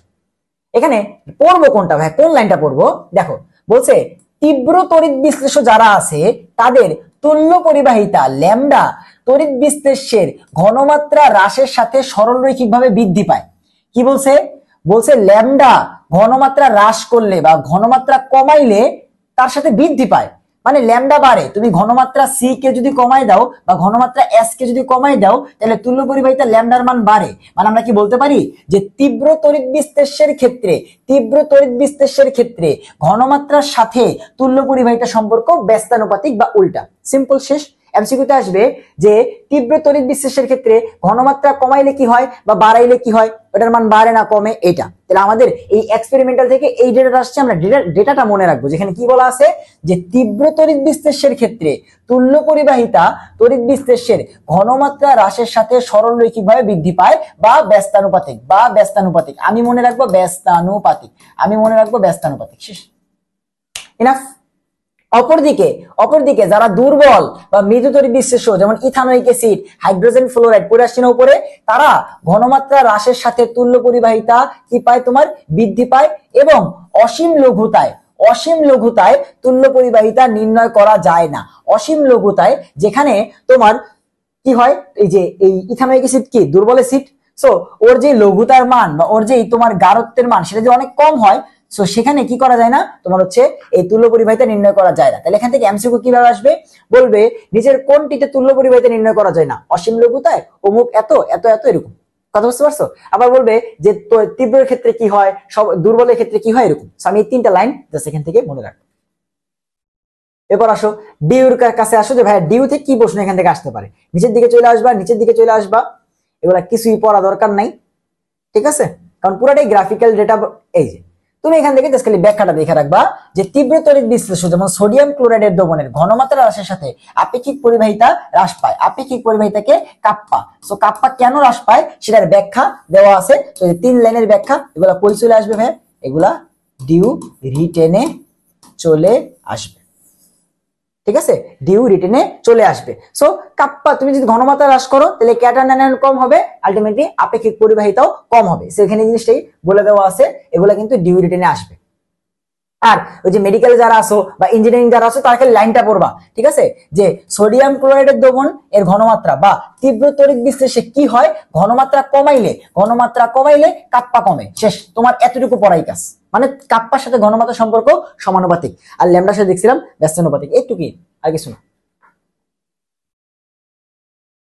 এরপর আরো প্রশ্ন দেওয়া আছে, সেটা হচ্ছে যে মৃদু তড়িৎ বিশ্লেষ্য, এগুলো সব ডিউ রিটেন, কিন্তু এগুলো সব ডিউ রিটেন বলতেছে যে মৃদু তড়িৎ বিশ্লেষ্য, যেমন হচ্ছে ইথানোয়িক অ্যাসিড এর ঘনমাত্রা বাড়াইলে আপেক্ষিক পরিবাহিতা বাড়ে, কিন্তু তুল্য পরিবাহিতা হ্রাস পায়। কিসের জন্য, ব্যাখ্যা করো। আপেক্ষিক পরিবাহিতা বাড়ে কেন? সো এই যে 3টা লাইন জাস্ট ব্যাখ্যা তুমি হচ্ছে দিবা। কোথায় এগুলা কই আসবে, আবার বলতেছি, এগুলো আসবে হচ্ছে ডিউ রিটেন, এগুলো আসবে কই, ডিউ। এবং এগুলা কিন্তু কোথায় পড়ার কথা, যখন তুমি এই জিনিসগুলা রিটেন ক্লাসে তোমার টিচাররা পড়াইছে, বড় ক্লাসে পড়াইছে, এখানে তো মেইন বই থেকে এক্সপ্লেনেশন তো মেইন বই থেকে পড়ার কথা না, এক্সপ্লেনেশনটা যাই না আসতে হয়, তাই না? বয়েলের সূত্র কাকে বলে, এই এক্সপ্লেনেশন আমাদের ক্লাসে টিচার পড়াই দেয়, আমি এসে খালি কি দেখি P1 V1 = P2 V2। কথা বুঝতে পারছো? সো এখান থেকে কি করতে হবে, এই জিনিসগুলা বুঝে 2 থেকে 3 লাইন অ্যানসার করতে হবে। এত বড় অ্যানসার করার দরকার নাই, জাস্ট একদম জিস্ট লাইন। যেরকম কি, যেমন ধরো হচ্ছে তারা কি বলতেছে যে যদি তোমার আয়তন, দেখো কি বলছে, আয়তন ঘনমাত্রা বৃদ্ধি পাইলে আয়তন কমে, তো সেখানে তোমার কি হয়, আলটিমেটলি আয়নের সংখ্যা পূর্বাপেক্ষা বেশি হয়, যার মানে আলটিমেটলি কি হয়, আপেক্ষিক পরিবাহিতা হ্রাস পায়, কিন্তু তুল্য পরিবাহিতার নিচে কি আছে, ঘনমাত্রা আলটিমেটলি কমে যায়। এই জিনিসগুলো বলে দেওয়া আছে, জাস্ট এই 2টা লাইনে লিখলে হয়ে যাবে, খুব বড় করে লেখা দরকার নেই। এটা যদি এইচএসসির বই, এইচএসসির মতো করে আসছে, বুঝতে পারছো? এরপরে কোষ ধ্রুবক কাকে বলা হয় ভাই, পরিবাহিতার কোষ ধ্রুবক, খুবই সিম্পল একটা কনসেপ্ট, কোষ ধ্রুবক এটা কাকে বলা হয় ভাইয়া, কোষ ধ্রুবক এটা কাকে বলা হয়? কোষ ধ্রুবক জাস্ট এমসিকিউতে আসবে বা মাঝে মধ্যে রিটেনে ম্যাথ করার ক্ষেত্রে ডাটা আকারে দেওয়া যায়, ঠিক আছে, কোষ ধ্রুবক, ঠিক আছে। সো কোষ ধ্রুবক হচ্ছে L/A, এই যে একটু আগে আমরা LA পড়ছিলাম, এই L/A কে বলা হচ্ছে কোষ ধ্রুবক, L/A কে বলা হয় কোষ ধ্রুবক। তাহলে একক কি আসবে, L হচ্ছে একটা দৈর্ঘ্য, তাহলে একক হচ্ছে মিটার, আর এ হচ্ছে ক্ষেত্রফল, তাহলে কত আসবে, মিটার স্কয়ার। তাহলে কাটাকাটিকে কত আসতেছে, 1/মিটার বা মিটার ইনভার্স 1, অথবা সিজিএস এ সেন্টিমিটার ইনভার্স 1। এটা হচ্ছে কোষ ধ্রুবক, ঠিক আছে। কোষ ধ্রুবক কি, L/A, কোষ ধ্রুবক কি, L/A, শেষ। এরপরে আসো ভাইয়া, আচ্ছা তাহলে আমাদের পরিবাহিতার যে সব থেকে ভেজাইলা টপিক সেটা কিন্তু শেষ, ঠিক আছে। কোষ ধ্রুবক কি, L/A। এবং এখানে দেখো, এখন তুমি পারবা যে মোলার পরিবাহিতা সূত্র কোনটি। আমরা জানি মোলার পরিবাহিতার নিচে কি থাকে, M থাকে, বাট এখানে অপশনে সবগুলো অপশন সেম টাইপ হয়েছে, মানে দেখো সব অপশন সেম দেওয়া রাখছে, তারা সব অপশন সেম দিয়ে রাখছে, ঠিক আছে, সবগুলার সি নিচে দেওয়া আছে। বাট কথা হচ্ছে সবগুলা নিচে সি দিছে ভুলে, বাট এখানে দেখো ল্যামডা এম লিখছে, বুঝতে পারছো? স্যারের বইতে এটা অ্যান্সার দেওয়া, মানে এখানে ভুলে সি টাইপ হয়ে গেছে, এখানে হইব এম, এখানে হবে এম। এই যে দেখো ল্যামডা এম, বাকিগুলোতে দেওয়া ল্যামডা ল্যামডা ল্যামডা, এটা দেওয়া ল্যামডা এম। সো এখানে যে টাইপিং মিস্টেকটা হয়েছে, বুঝতে পারছো? এখানে এম হবে। তো এই হচ্ছে মোলার পরিবাহিতা। সো এরপরে যে ম্যাথ আছে, এই ম্যাথ কারা করবে? এই ম্যাথ করবে আমি খালি এককগুলা করাই দিচ্ছি যেন তোমাদের ক্লিয়ার হয়ে যায়, কারণ অনেকে আছে নতুন করবা এই জন্য। সো সিজিএস এককে তুল্য পরিবাহিতার একক কোনটি? একটু আগে আমরা দেখলাম, সেটা কি? Ohm inverse 1 centimetre square. এই পর্যন্ত তো তুল্য আর মোলারে সেম। তুল্যতে কি আসে? গ্রাম ইকুইভ্যালেন্ট। তুল্যতে কি আসে? গ্রাম ইকুইভ্যালেন্ট ইনভার্স 1। আর এটা কি? তুল্য, তাই তো, lambda. R lambda M A কি আসে?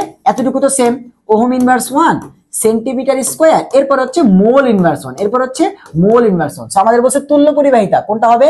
Ohm inverse 1 centimetre square gram equivalence inverse 1। এই তো ক নাম্বারই आंसर দেওয়া আছে। এরপর আসো, সো যে বইয়ের পাশের কালো বক্সের এমসিকিউ গুলো সলভ করবা, করলে তোমার একটা টপিক পরেই সেই টপিকের এমসিকিউ দেওয়া থাকে, করলে আলটিমেটলি ক্লিয়ার হয়ে যায়। তো এই যে এখানে এই টাইপের ম্যাথ গুলো দেওয়া আছে, ঠিক আছে? যে যেভাবে শিখছো ওইভাবেই করো, কোনো সমস্যা নেই, যে যেভাবে শিখছো। এবং তড়িৎ বিশেষের পরিবাহিতা মাপন, এগুলো হচ্ছে আমাদের আলটিমেটলি যে ব্যবহারিকের পার্ট, মিটার বিজ দিয়ে জকি নাড়ায় চাড়ায় আমাদের হচ্ছে কি করতে হয়? বিদ্যুৎ পরিমাণ, বিদ্যুৎটা মাপতে হয়। এবং এমসিকিউ গুলো আবার করাই দিই যে সিজিএস পদ্ধতিতে মোলার পরিবাহিতার একক ওহম ইনভার্স 1 সেন্টিমিটার স্কয়ার, গ্রাম ইকুইভ্যালেন্ট কিন্তু না, mole inverse 1, ohm inverse 1 centimetre square mole inverse 1। এই যে খ নম্বর आंसर দাও, সিম্পল। সো একক যেন আর প্যাচ না লাগে, একক যেন আর প্যাচ না লাগে, ঠিক আছে? নিচে আসো, তড়িৎ বিশেষের পরিবাহিতার ব্যাখ্যা বলা লাগবে না যে ক্যাটায়ন আয়ন তৈরি হয়, এখানে পড়ার মতো কিচ্ছু নাই, 9 10 থেকে পড়ে আসছো। এবারে ব্যবহারিক পার্ট আমি নিয়ে আসছি, কারণ এখান থেকে আমি উল্টাবো, এখানে পড়ার মতো কিচ্ছু নাই। ডাইরেক্ট চলে আসবা যে তড়িৎ বিশ্লেষণে ব্যবহৃত পদ এবং তাদের একক, কারণ এখান থেকে মেইনলি আমাদের ফ্যারাডে সূত্রের সূত্রপাত, ঠিক আছে? এখান থেকে বিভিন্ন টার্ম আমাদের পরিচয়। প্রথমে বিদ্যুৎ নিয়ে আলোচনা করছে যে বিদ্যুৎ, তড়িৎ বা চার্জ এগুলা কি, ঠিক আছে? তো তারা বলতেছে কোন পরিবাহীর মধ্যে দিয়ে ইলেকট্রনের প্রবাহকে তড়িৎ পরিবহন বলে। আমরা খুব ভালো মতো জানি এটাকে তোমার প্রতীক হলো সি, বা এটা একক হচ্ছে কুলম বা চার্জ, ঠিক আছে? চার্জের একক হচ্ছে কুলম। এখানে তড়িৎ বা বিদ্যুৎ বলতে চার্জকে বোঝানো হচ্ছে, ঠিক আছে? কনফিউজড হও না, তড়িৎ বা বিদ্যুৎ বলতে চার্জ, কিউ কে বোঝানো হচ্ছে, কুলম এটা দেখলে বুঝতে পারবা। আর তড়িতের প্রবাহ মানে কারেন্ট, তড়িৎ বা চার্জ মানে হচ্ছে কুলম, আর তড়িতের প্রবাহ মানে এখানে কারেন্ট বা আই। সো এটা একক অ্যাম্পিয়ার, আমরা খুব ভালো মতো জানি, এটাকে আই দ্বারা প্রকাশ করা হয়, তাও জানি আমরা। তো এখানে কিছু নাই। এরপরে তড়িৎ চার্জ নিয়ে কথাবার্তা বলে দেওয়া আছে, চার্জ এক আমরা জানি, এবং এই সূত্র তোমরা ফিজিক্সে বই আসছে যে কি আলটিমেটলি কি Q is equals to I T অথবা I is equals to Q by T. একক সময়ে যতটুকু চার্জ পরিবাহিত হয় সেটাই তো কারেন্ট, এগুলো আমরা জানি। তবে এখানে এই পৃষ্ঠা কিসের জন্য রাখছি এই জন্য যে কুলম্বই হচ্ছে চার্জের পরিমাপের সবচেয়ে ক্ষুদ্রতম একক। কুলম্ব হচ্ছে চার্জ পরিমাপের সব থেকে ক্ষুদ্রতম একক, সব থেকে ক্ষুদ্রতম এককটা হচ্ছে কুলম্ব, ঠিক আছে?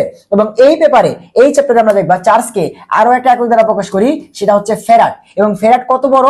ফ্যারাড হচ্ছে এক ফ্যারাড একাই 96,500 কুলম্বের সমান, মানটা প্রায় 96,500 কুলম্বের কাছাকাছি। তার মানে এক ফ্যারাড একা 96,500 কুলম্বের সমান।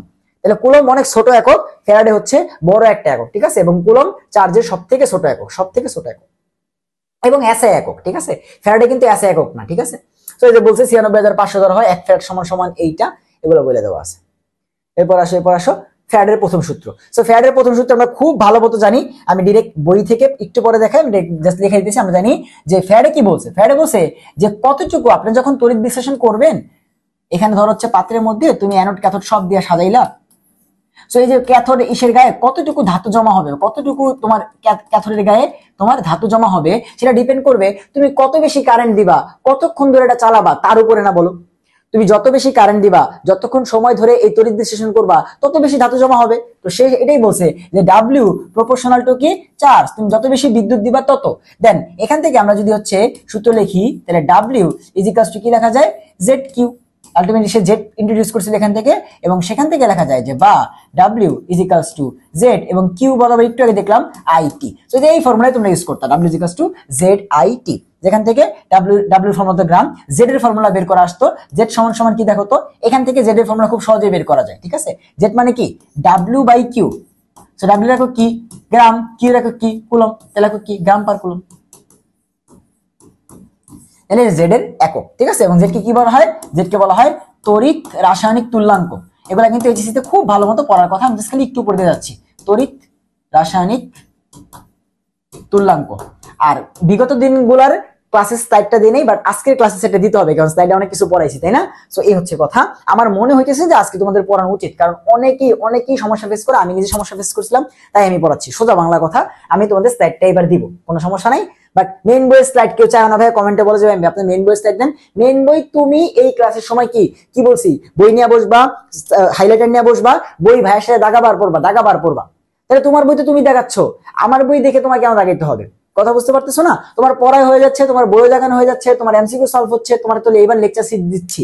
অর্গানিকের লেকচার সিট দরকার নাই, মৌলের পর্যাবৃত্তি দরকার নাই, পরিবেশ দরকার নাই, তাই দেই নেই। বাট আজকে অনেক কিছু পড়াইছি, আজকে দিব, বুঝতে পারছো?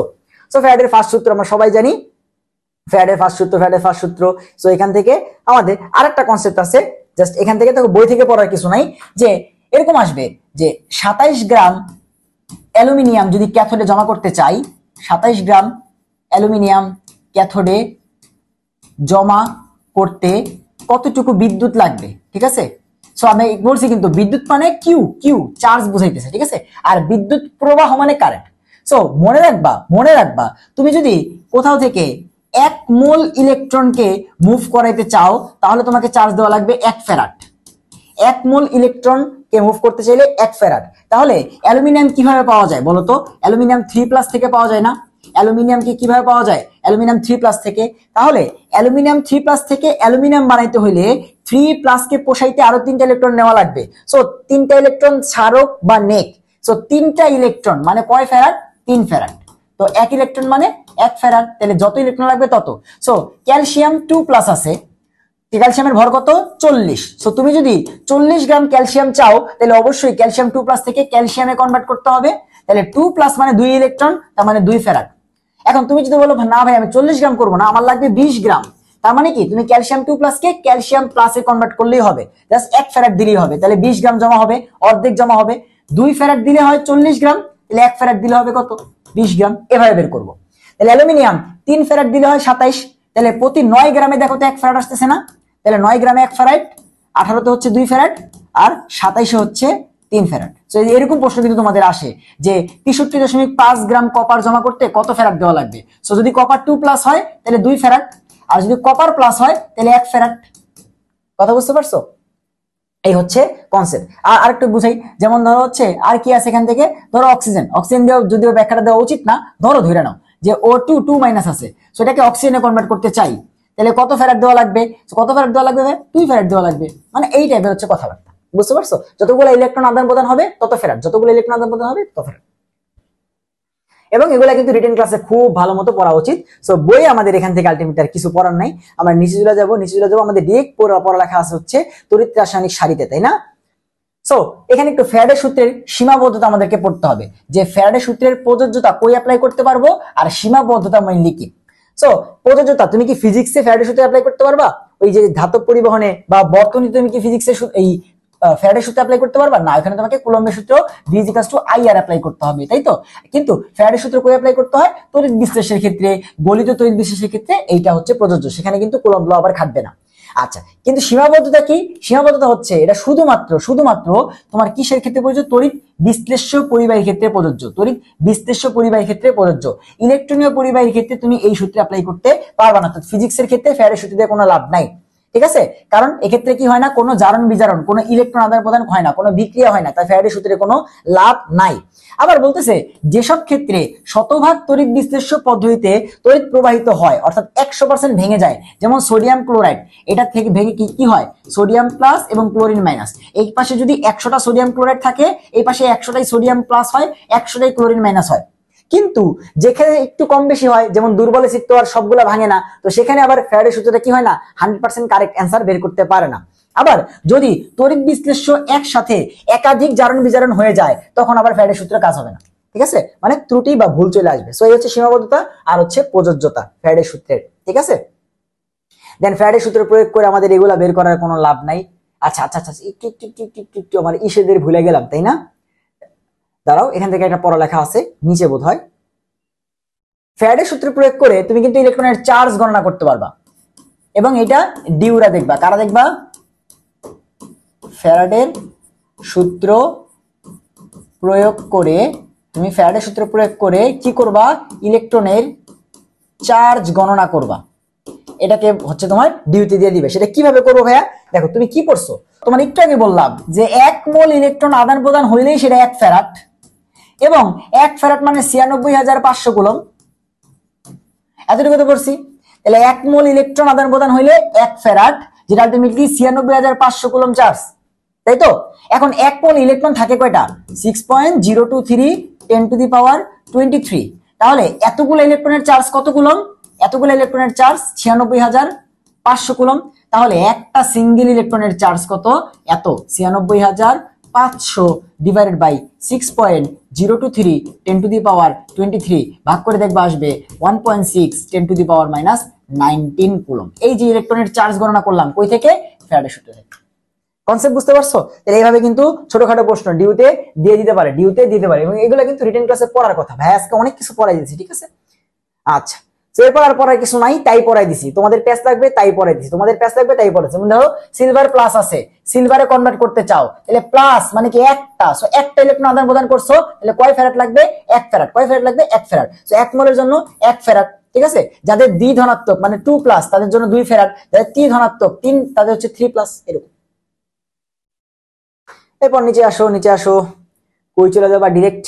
এখানে তো ম্যাথ।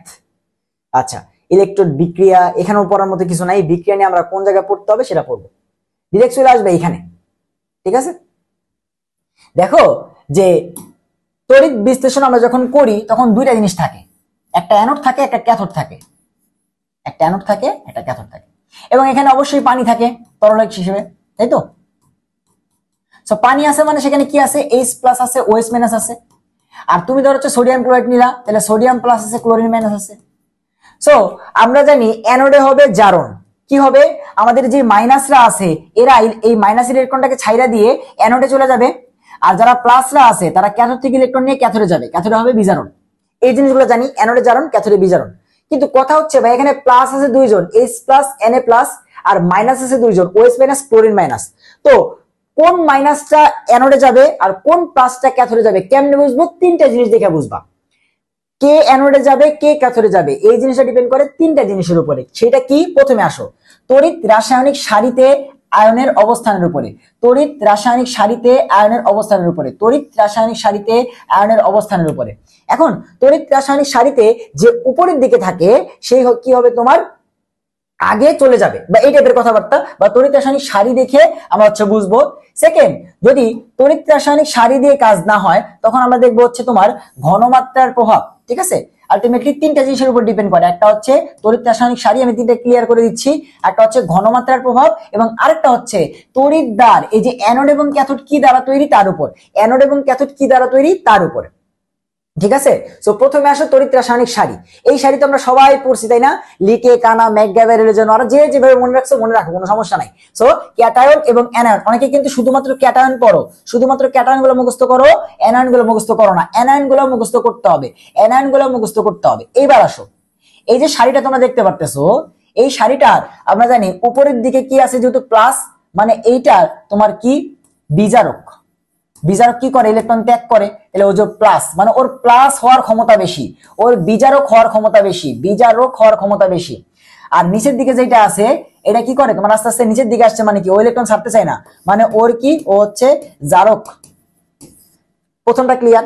এবার কথা হচ্ছে কে অ্যানোডে যাবে? উপরের দিকের গুলা, নিচের দিকের গুলা? নিচের দিকের গুলা হচ্ছে আগে চলে যাবে, নিচের দিকের গুলা আগে চলে যাবে। কারণ কি? দেখো কি বলছে, ক্যাথোডে চার্জ মুক্ত হওয়ার প্রবণতা নিচের দিকে ক্রমান্বয়ে বাড়ছে। অনেকে পড়ো না এটা। সক্রিয়তা সিরিজে ধরো 4টা নিলাম, উপরে কি আছে? পটাশিয়াম প্লাস, সোডিয়াম প্লাস, এবং এখান থেকে ধরে নিলাম Fe2 প্লাস, এবং এখান থেকে ধরে নিলাম কপার 2 প্লাস। সো ধরো তোমার এই পাত্রের মধ্যে এই 4 জন আছে। সো কে অ্যানোডে যাবে, কে অ্যানোডে যাবে, বা কে ক্যাথোডে যাবে? যে নিচে আছে, যে নিচে আছে, যে নিচে আছে সে যাবে, যে নিচে আছে সে যাবে। এখানেও সেম, এই অ্যানায়ন গুলোর মধ্যে যে নিচে আছে সে যাবে, অর্থাৎ আগে OH মাইনাস যাবে, তারপরে আয়োডিন, তারপরে ব্রোমিন যাবে, তারপরে এটা, তারপরে এটা, তারপরে এটা। বাট মাইনাস হওয়ার প্রবণতা উপরে বেশি, প্লাস হওয়ার প্রবণতা উপরে বেশি, এটা হচ্ছে কনসেপ্ট। সো এখানে একটু প্যাচ লাগে, তাই না? সক্রিয়তা সারিতে যে উপরে যে প্লাস, তার প্লাস হওয়ার প্রবণতা বেশি, যে মাইনাস তার মাইনাস হওয়ার প্রবণতা বেশি। কিন্তু অ্যানোডে কে আগে যাবে, ক্যাথোডে কে আগে যাবে, সেইটা নিচের দিকে বেশি, সেইটা নিচের দিকে বেশি। ক্লিয়ার? দুটা কিন্তু উল্টা কথা, বুঝতে পারছো? এই হচ্ছে তড়িৎ রাসায়নিক সারি। এখন অনেক সময় তুমি তড়িৎ রাসায়নিক সারি দিয়ে বের করলা, এই তড়িৎ রাসায়নিক সারির ব্যতিক্রম হইতে পারে যদি সেখানে ঘনমাত্রার প্রভাব চলে আসে। ঘনমাত্রার প্রভাব আসলে অনেক সময় তড়িৎ রাসায়নিক সারির ব্যতিক্রম ঘটে। যেমন তুমি চিন্তা করে দেখো, আমরা একটু আগে বললাম যেখানে কে আছে H+ এবং সোডিয়াম প্লাস। সো H+ যাবে না সোডিয়াম প্লাস যাবে? তুমি যদি সারি দেখো তাহলে H+ নিচে, তাহলে লজিক্যালি কার যাওয়া উচিত? H+ এর যাওয়া উচিত। কিন্তু ধরো দ্রবণের মধ্যে সোডিয়ামের ঘনমাত্রা অনেক বেশি, H+ এর ঘনমাত্রা অনেক কম, ঘনমাত্রা বেশি, তখন ওই তড়িৎ রাসায়নিক সারির ওই লজিক আর খাটবে না। ঘনমাত্রা যদি অনেক বেশি হয় তাহলে যার ঘনমাত্রা বেশি সে যাবে, যার ঘনমাত্রা বেশি সে অ্যানোডে অথবা ক্যাথোডে যাবে, যার ঘনমাত্রা বেশি সে যাবে। তাহলে বুঝো, তড়িৎ রাসায়নিক সারি দিয়ে আমরা প্রথমত চিন্তা করবো যদি ঘনমাত্রার ফ্যাক্টরটা না থাকে, আর যদি ঘনমাত্রার ফ্যাক্টরটা থাকে, কারো ঘনমাত্রা অনেক বেশি হয়, তাহলে সে যাবে, ওই তড়িৎ রাসায়নিক সারি তখন আর খাটবে না। বুঝতে পারছো? এরপরে আসো, এরপরেরটা হচ্ছে তড়িৎদ্বারের প্রকৃতি। অ্যানোড এবং ক্যাথোড কি দ্বারা তৈরি তার উপর ডিপেন্ড করে। অ্যানোড এবং ক্যাথোড, তড়িৎদ্বারের প্রকৃতি অ্যানোড এবং ক্যাথোড কি দ্বারা তৈরি। সো দেখো এখানে জিনিস দেওয়া আছে, যদি তড়িৎদ্বারটা প্লাটিনামের হয়, যদি প্লাটিনামের তড়িৎদ্বার হয়, তাহলে তুমি উপরে যা মন চায় তা হোক, ঘনমাত্রা যার বেশি হোক, তড়িৎ রাসায়নিক সারিতে কে কোথায় অবস্থান করতেছে কিচ্ছু ম্যাটার করবে না। যদি প্লাটিনামের তড়িৎদ্বার দাও তাহলে হাইড্রোজেন যাবে, যদি প্লাটিনামের তড়িৎদ্বার দাও তাহলে হাইড্রোজেন যাবে, হাইড্রোজেন যাবে, কারণ এর মধ্যে কি আছে, একটা তোমার ভালো সম্পর্ক আছে, যে প্লাটিনাম থাকলে ও কি করে, সোডিয়ামকে চুজ না করে হাইড্রোজেনকে চুজ করে। সেম ভাবে যদি ক্যাথোড রূপে তুমি মার্কারি বা পারদ ইউজ করো, প্লাটিনাম ব্যবহার না করে পারদ ইউজ করো, তাহলে সে আবার হাইড্রোজেনকে কেয়ার না করে সোডিয়ামকে নিয়ে যায় এবং সোডিয়াম অ্যামালগাম NaHG ইউজ করে। এটা কিন্তু জৈব যৌগ তোমরা দেখছো তাই না? জিঙ্ক অ্যামালগাম ইউজ করছো না? জিঙ্ক অ্যামালগাম কোন বিক্রিয়াতে ইউজ করছিলা? ক্লিমেনসন বিজারণ বিক্রিয়ায়। সো এই যে এগুলো অ্যামালগাম তৈরি করে। তাহলে প্লাটিনাম যদি থাকে তাহলে হাইড্রোজেনকে টানবে, আর যদি তোমার পারদ থাকে বা মার্কারি থাকে সে হচ্ছে সোডিয়ামকে টানবে। তাইলে দেখো, তড়িৎ রাসায়নিক সারি প্রথমে তুমি অ্যাপ্লাই করলা, বাট তুমি দেখলা ঘনমাত্রার প্রভাব আছে, তাহলে তোমার ঘনমাত্রা যার বেশি তারে দিতে হবে। আবার তুমি দেখলা এখানে প্লাটিনাম আছে, তাহলে সব বাদ, তাহলে আগে হাইড্রোজেন যাবে। আবার মার্কারি আছে, তাহলে সব বাদ, উপরে দুইটা বাদ, সোডিয়াম যাবে।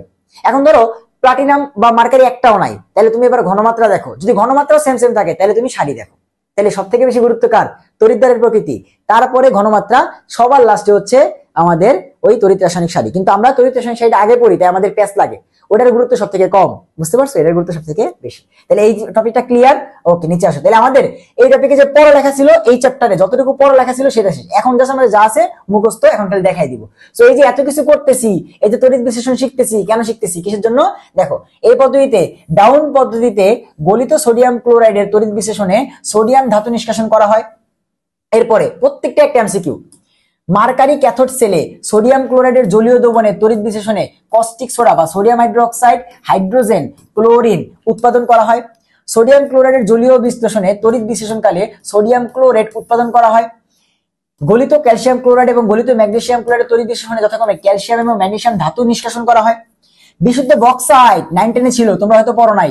বক্সাইট বা অ্যালুমিনা, এই যে সংকেত দিয়ে দিবে যে বক্সাইটের সংকেত কি, Al2O3, এর তড়িৎ বিশ্লেষণে অ্যালুমিনিয়াম ধাতু নিষ্কাশন করা হয় এবং তড়িৎ বিশ্লেষণের মাধ্যমে ইলেকট্রোপ্লেটিং করা হয়। একটা অধিক সক্রিয় ধাতুর উপরে কম সক্রিয় ধাতুর যে প্রলেপ, সেটাকে আমরা বলি ইলেকট্রোপ্লেটিং। সেই 9 10 থেকে পড়ে আসতেছি, বা তড়িৎ প্রলেপন, সেটা কি করা হয়? এই তোমার তড়িৎ বিশ্লেষণের মাধ্যমে দেওয়া হয়, এই ফ্যারাডের সূত্র অ্যাপ্লাই করে বা কেমিস্ট্রির কারেন্টটাকে অ্যাপ্লাই করে। বুঝতে পারছো? তাহলে এই হচ্ছে পড়ালেখা। এরপর নিচে আসো। ধাতু সক্রিয়তা সিরিজে আমরা খুব ভালো মতো পড়ছি, এবং নিচে হয়তো সক্রিয়তা সিরিজ আবার দেওয়া আছে, এবং এখান থেকে কি পড়বা দেখো, অনেকে স্কিপ করে যাও। এই যে সক্রিয়তা সিরিজটা এখানে দেওয়া আছে, দেখো এই যে ধাতু সক্রিয়তা সিরিজটা এখানে দেওয়া আছে, এখানে আমি এটা একটু ছোট করি, পুরো সিরিজটা এখানে একটু নিয়ে আসি। ঠিক আছে, পুরো সিরিজটা এখানে একটু নিয়ে আসি, দেখো বুঝাই দিচ্ছি। এখানে দেখবা প্রথমে এই সিরিজটা তো এখানে দেওয়া আছে তাই না? মনে রাখবা লিথিয়াম থেকে দেখো ক্যালসিয়াম পর্যন্ত, সাতটি চিহ্ন দিয়ে দিছে যে লিথিয়াম থেকে ক্যালসিয়াম পর্যন্ত এরা কি করে, পানি যখন লিকুইড অবস্থায় থাকে, পানি যখন তরল অবস্থায় থাকে, সেখান থেকে হাইড্রোজেনকে বের করে দিয়ে ওরা বসতে পারে। যেমন কি ধরো H2O প্লাস সোডিয়াম, তাহলে কি হয়ে যাবে? Na2O plus hydrogen. দেখো হাইড্রোজেনকে বের করে দিয়ে হাইড্রোজেনের জায়গায় ওরা বসে পড়ছে। কেমন পানি থেকে? লিকুইড পানি থেকে, বা পানি যখন তরল থাকে। কারা কারা? Lithium, potassium, beryllium, calcium, sodium. এই পাঁচজন কি করতে পারে? পানি যখন তরল অবস্থায় থাকে, সেই তরল অবস্থার পানি থেকে হাইড্রোজেনকে বের করে দিয়ে ওরা নিজের এখানে বসতে পারে। আচ্ছা, এরপরে লিথিয়াম থেকে শুরু করে ক্যাডমিয়াম পর্যন্ত এরা যেটা করতে পারে, লিকুইড পানি থেকে হাইড্রোজেনকে বের করতে পারে না, কিন্তু পানি যখন বাষ্প বা স্টিম অবস্থায় থাকে তখন হাইড্রোজেনকে ওখান থেকে সরায় ওরা বসতে পারে। তাহলে স্টিম অবস্থায় H2O থেকে হাইড্রোজেনকে প্রতিস্থাপন করতে পারে কারা? এই লিথিয়াম থেকে ক্যাডমিয়াম। আর লিথিয়াম থেকে শুরু করে একদম হাইড্রোজেনের আগে লেড পর্যন্ত এরা সবাই, অর্থাৎ হাইড্রোজেনের উপরে যারা আছে সবাই হাইড্রোক্লোরিক অ্যাসিড থেকে হাইড্রোজেনকে প্রতিস্থাপন করতে পারে। কিরকম? যেমন জিঙ্ক প্লাস HCl বিক্রিয়া দিলা কি হবে? এই জিঙ্ক এই হাইড্রোজেনকে সরাই দিয়ে জিঙ্ক ক্লোরাইড বানায় ফেলবে আর হাইড্রোজেনকে একা বের করে দিবে। দেখো হাইড্রোজেনকে বের করছে। বাট হাইড্রোজেনের নিচে যারা আছে যেমন কপার, তুমি যদি কপারের সাথে HCl এর বিক্রিয়া দাও, কপার কিন্তু এই হাইড্রোজেনকে বের করতে পারবে না। তার মানে এই বিক্রিয়াটা হবে না, যদি না তুমি জোর করে বিক্রিয়া করাও। নরমালি এই বিক্রিয়াটা হবে না, কারণ কপার হাইড্রোজেনের নিচে আছে, সো ও হাইড্রোজেনকে এখান থেকে রিপ্লেস করতে পারবে না। তার মানে এখান থেকে কি বুঝতেছো কিছু? কোন বিক্রিয়াতে ক্রোমিয়াম আছে, তো আয়রন দিয়ে এটাকে সরাইতে পারবে না, কারণ আয়রন নিচে আছে, কারণ এই ক্রোমিয়ামের সক্রিয়তা বা পাওয়ার বেশি। কোন দিকে ম্যাগনেসিয়াম আছে, অ্যালুমিনিয়াম দিয়ে ম্যাগনেসিয়ামকে সরাইতে পারবে না। ঠিক আছে? সো আমরা হাইড্রোজেন দিয়ে এই জিনিসটা মনে রাখলাম, তিনটা জিনিস। অনেকে ইগনোর করো, আমি সক্রিয়তা সিরিজ থেকে পড়াই দিলাম। এবার হচ্ছে আমরা ডিরেক্ট আমাদের আবার পড়ায় চলে যাই। ঠিক আছে? Okay fine. এবার আসো এরপরে ভাই কি পড়তে হবে, নিচে যাও। ধাতু সক্রিয়তা সিরিজের গুরুত্ব, আমাদের এখান থেকে ধাতু সক্রিয়তা সিরিজের গুরুত্ব পড়ার মতো কিছু নাই। নিচে আসো, নিচে আসো। আচ্ছা, এরপর আমরা জানি ডিরেক্ট আমাদের জারণ বিজারণ বিক্রিয়া আসবে, এরপরে ইনট সেল ইটু সেল আসবে। জারণ বিজারণ বিক্রিয়া আমরা খুব ভালো মতো জানি, জারণ বিজারণ বিক্রিয়া কাকে বলে না বলে এগুলো আমাদের শিখাইতে হবে না। ঠিক আছে? এগুলো আমাদের শিখানোর কোনো কিছু নাই, কারণ জারণ বিজারণ আমরা পড়ে আসছি। সো নিচে আসো। আচ্ছা, লবণ সেতু। লবণ সেতু নিয়ে তোমরা জানো এমসিকিউ আসে যে কোন লবণ সেতু কোন লবণটা ইউজ করা হয়েছে, সেখানে যেগুলো দেওয়া আছে সবগুলো পড়তে হবে, যেগুলো দেওয়া আছে সবগুলো পড়তে হবে। এবং তোমরা হাজারি স্যার অনুশীলন সলভ করতে গেলে দেখবা সেখানে আরেকটা প্রশ্ন দেওয়া আছে লবণ সেতু নিয়ে, সেখানে দেখবা তোমার সোডিয়াম সালফেট এগুলো ইউজ করছে। সো ওই এমসিকিউটা কিন্তু পড়ে রেখো, এখানেও তিনটা অপশন আছে, তিনটা লবণ তোমার পড়া হয়ে যাবে। ঠিক আছে? কোথায় তিনটা লবণ কই আছে? হাজারি স্যারের অনুশীলনীতে। হাজারি স্যারের অনুশীলনীতে দেখবা তিনটা লবণ দেওয়া আছে, হাজারি স্যারের অনুশীলনী। সো একটু চেক করে দেখো। আর এখানে যেগুলো আছে ঘনমাত্রা কত হইতে হয় লবণ সেতুর লবণগুলার 0.1 লবণ সেতুর, এবং এটা কি উল্টানো ইউ আকৃতির কাচ নল, এবং কি করে আলটিমেটলি দুই মুখে তুলা থাকে এবং দুই বাহু দুইটার মধ্যে দেওয়া থাকে। এখন কাজ কি, কিসের জন্য দিছি?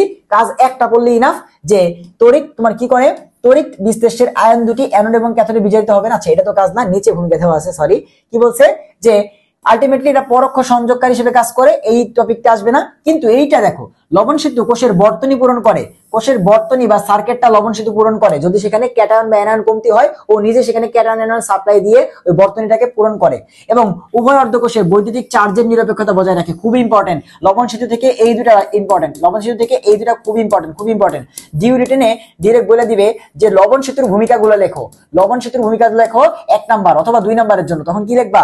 যে লবণ সেতু কোষের বর্তনী পূর্ণ করে, লবণ সেতুর বৈদ্যুতিক চার্জের নিরপেক্ষতা বজায় রাখে। আর মেডিকেল ইঞ্জিনিয়ারিং কি করবা? জাস্ট লাইনটা পড়লা, তাহলে তোমার একটা এমসিকিউ হয়ে গেল না, যে লবণ সেতু কি করে? চার্জের নিরপেক্ষতা বজায় রাখে। লবণ সেতু কি করে?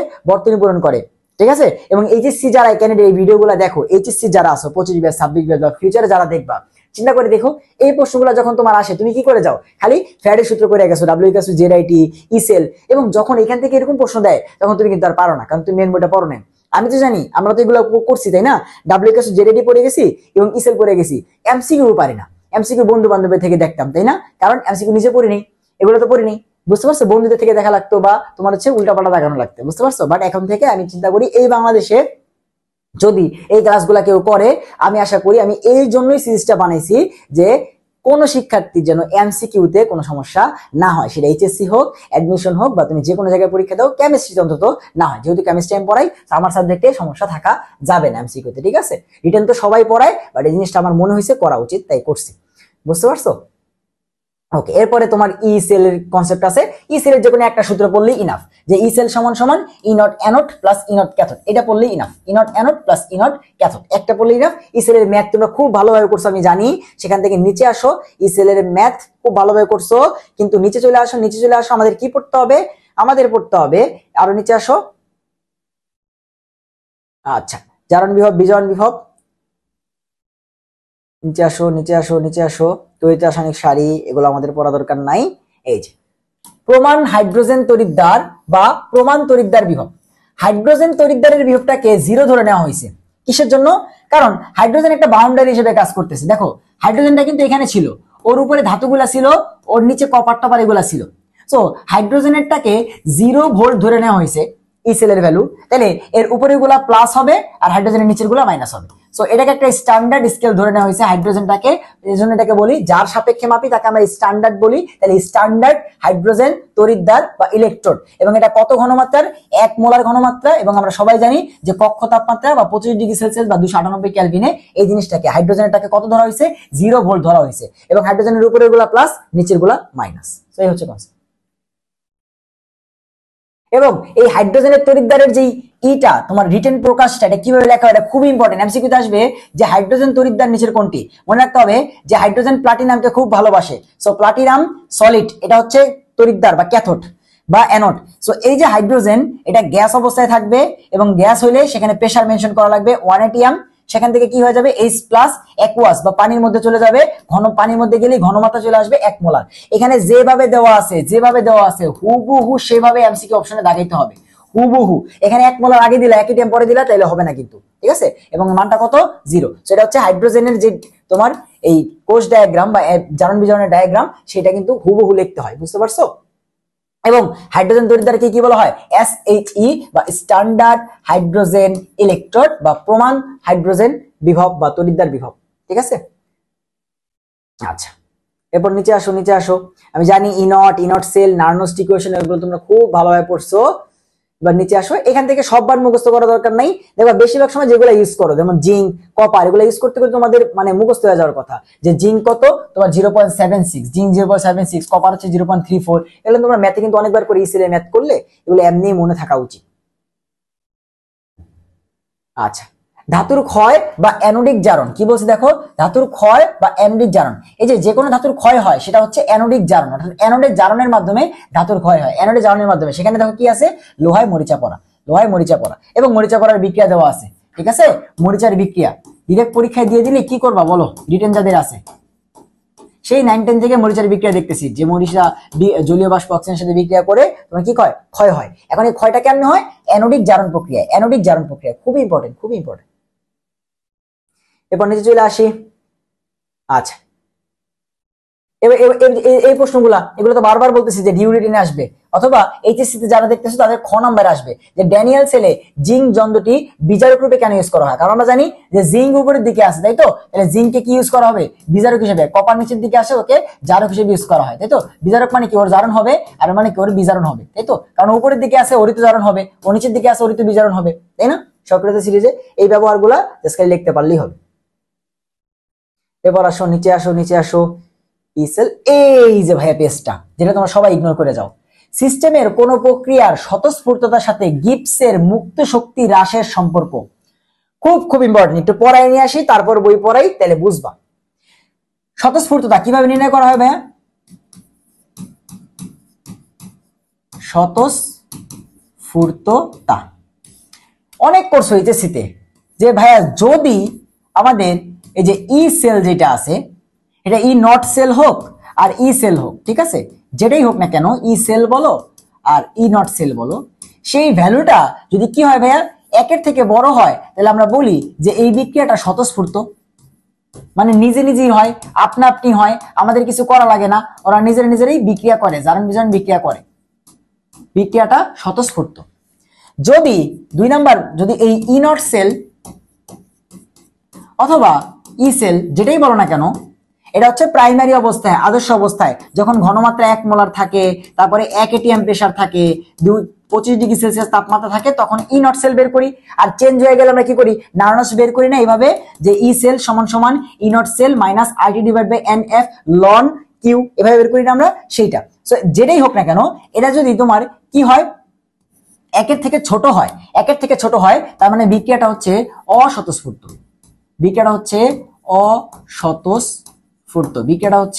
অস্বতঃস্ফূর্ত। আর যদি 3 নাম্বার কন্ডিশন কি?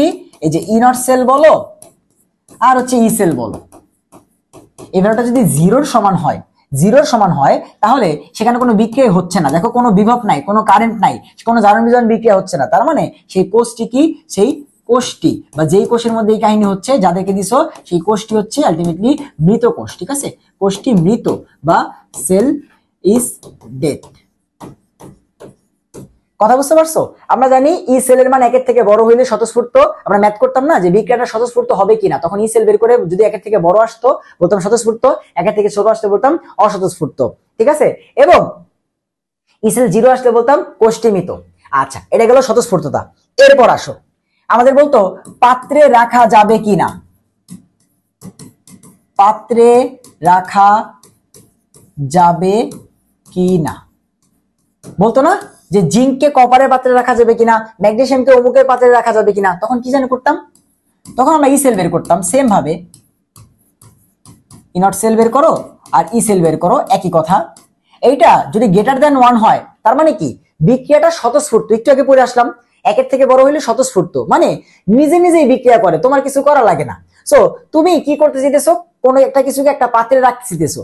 সো পাত্রে রাখলা, কিছুদিন পর ধরো বোতলের মধ্যে তুমি মিশ্রি রাখছো, মিশ্রি মনে আছে তাল মিশ্রি খেতে না ছোটবেলায়।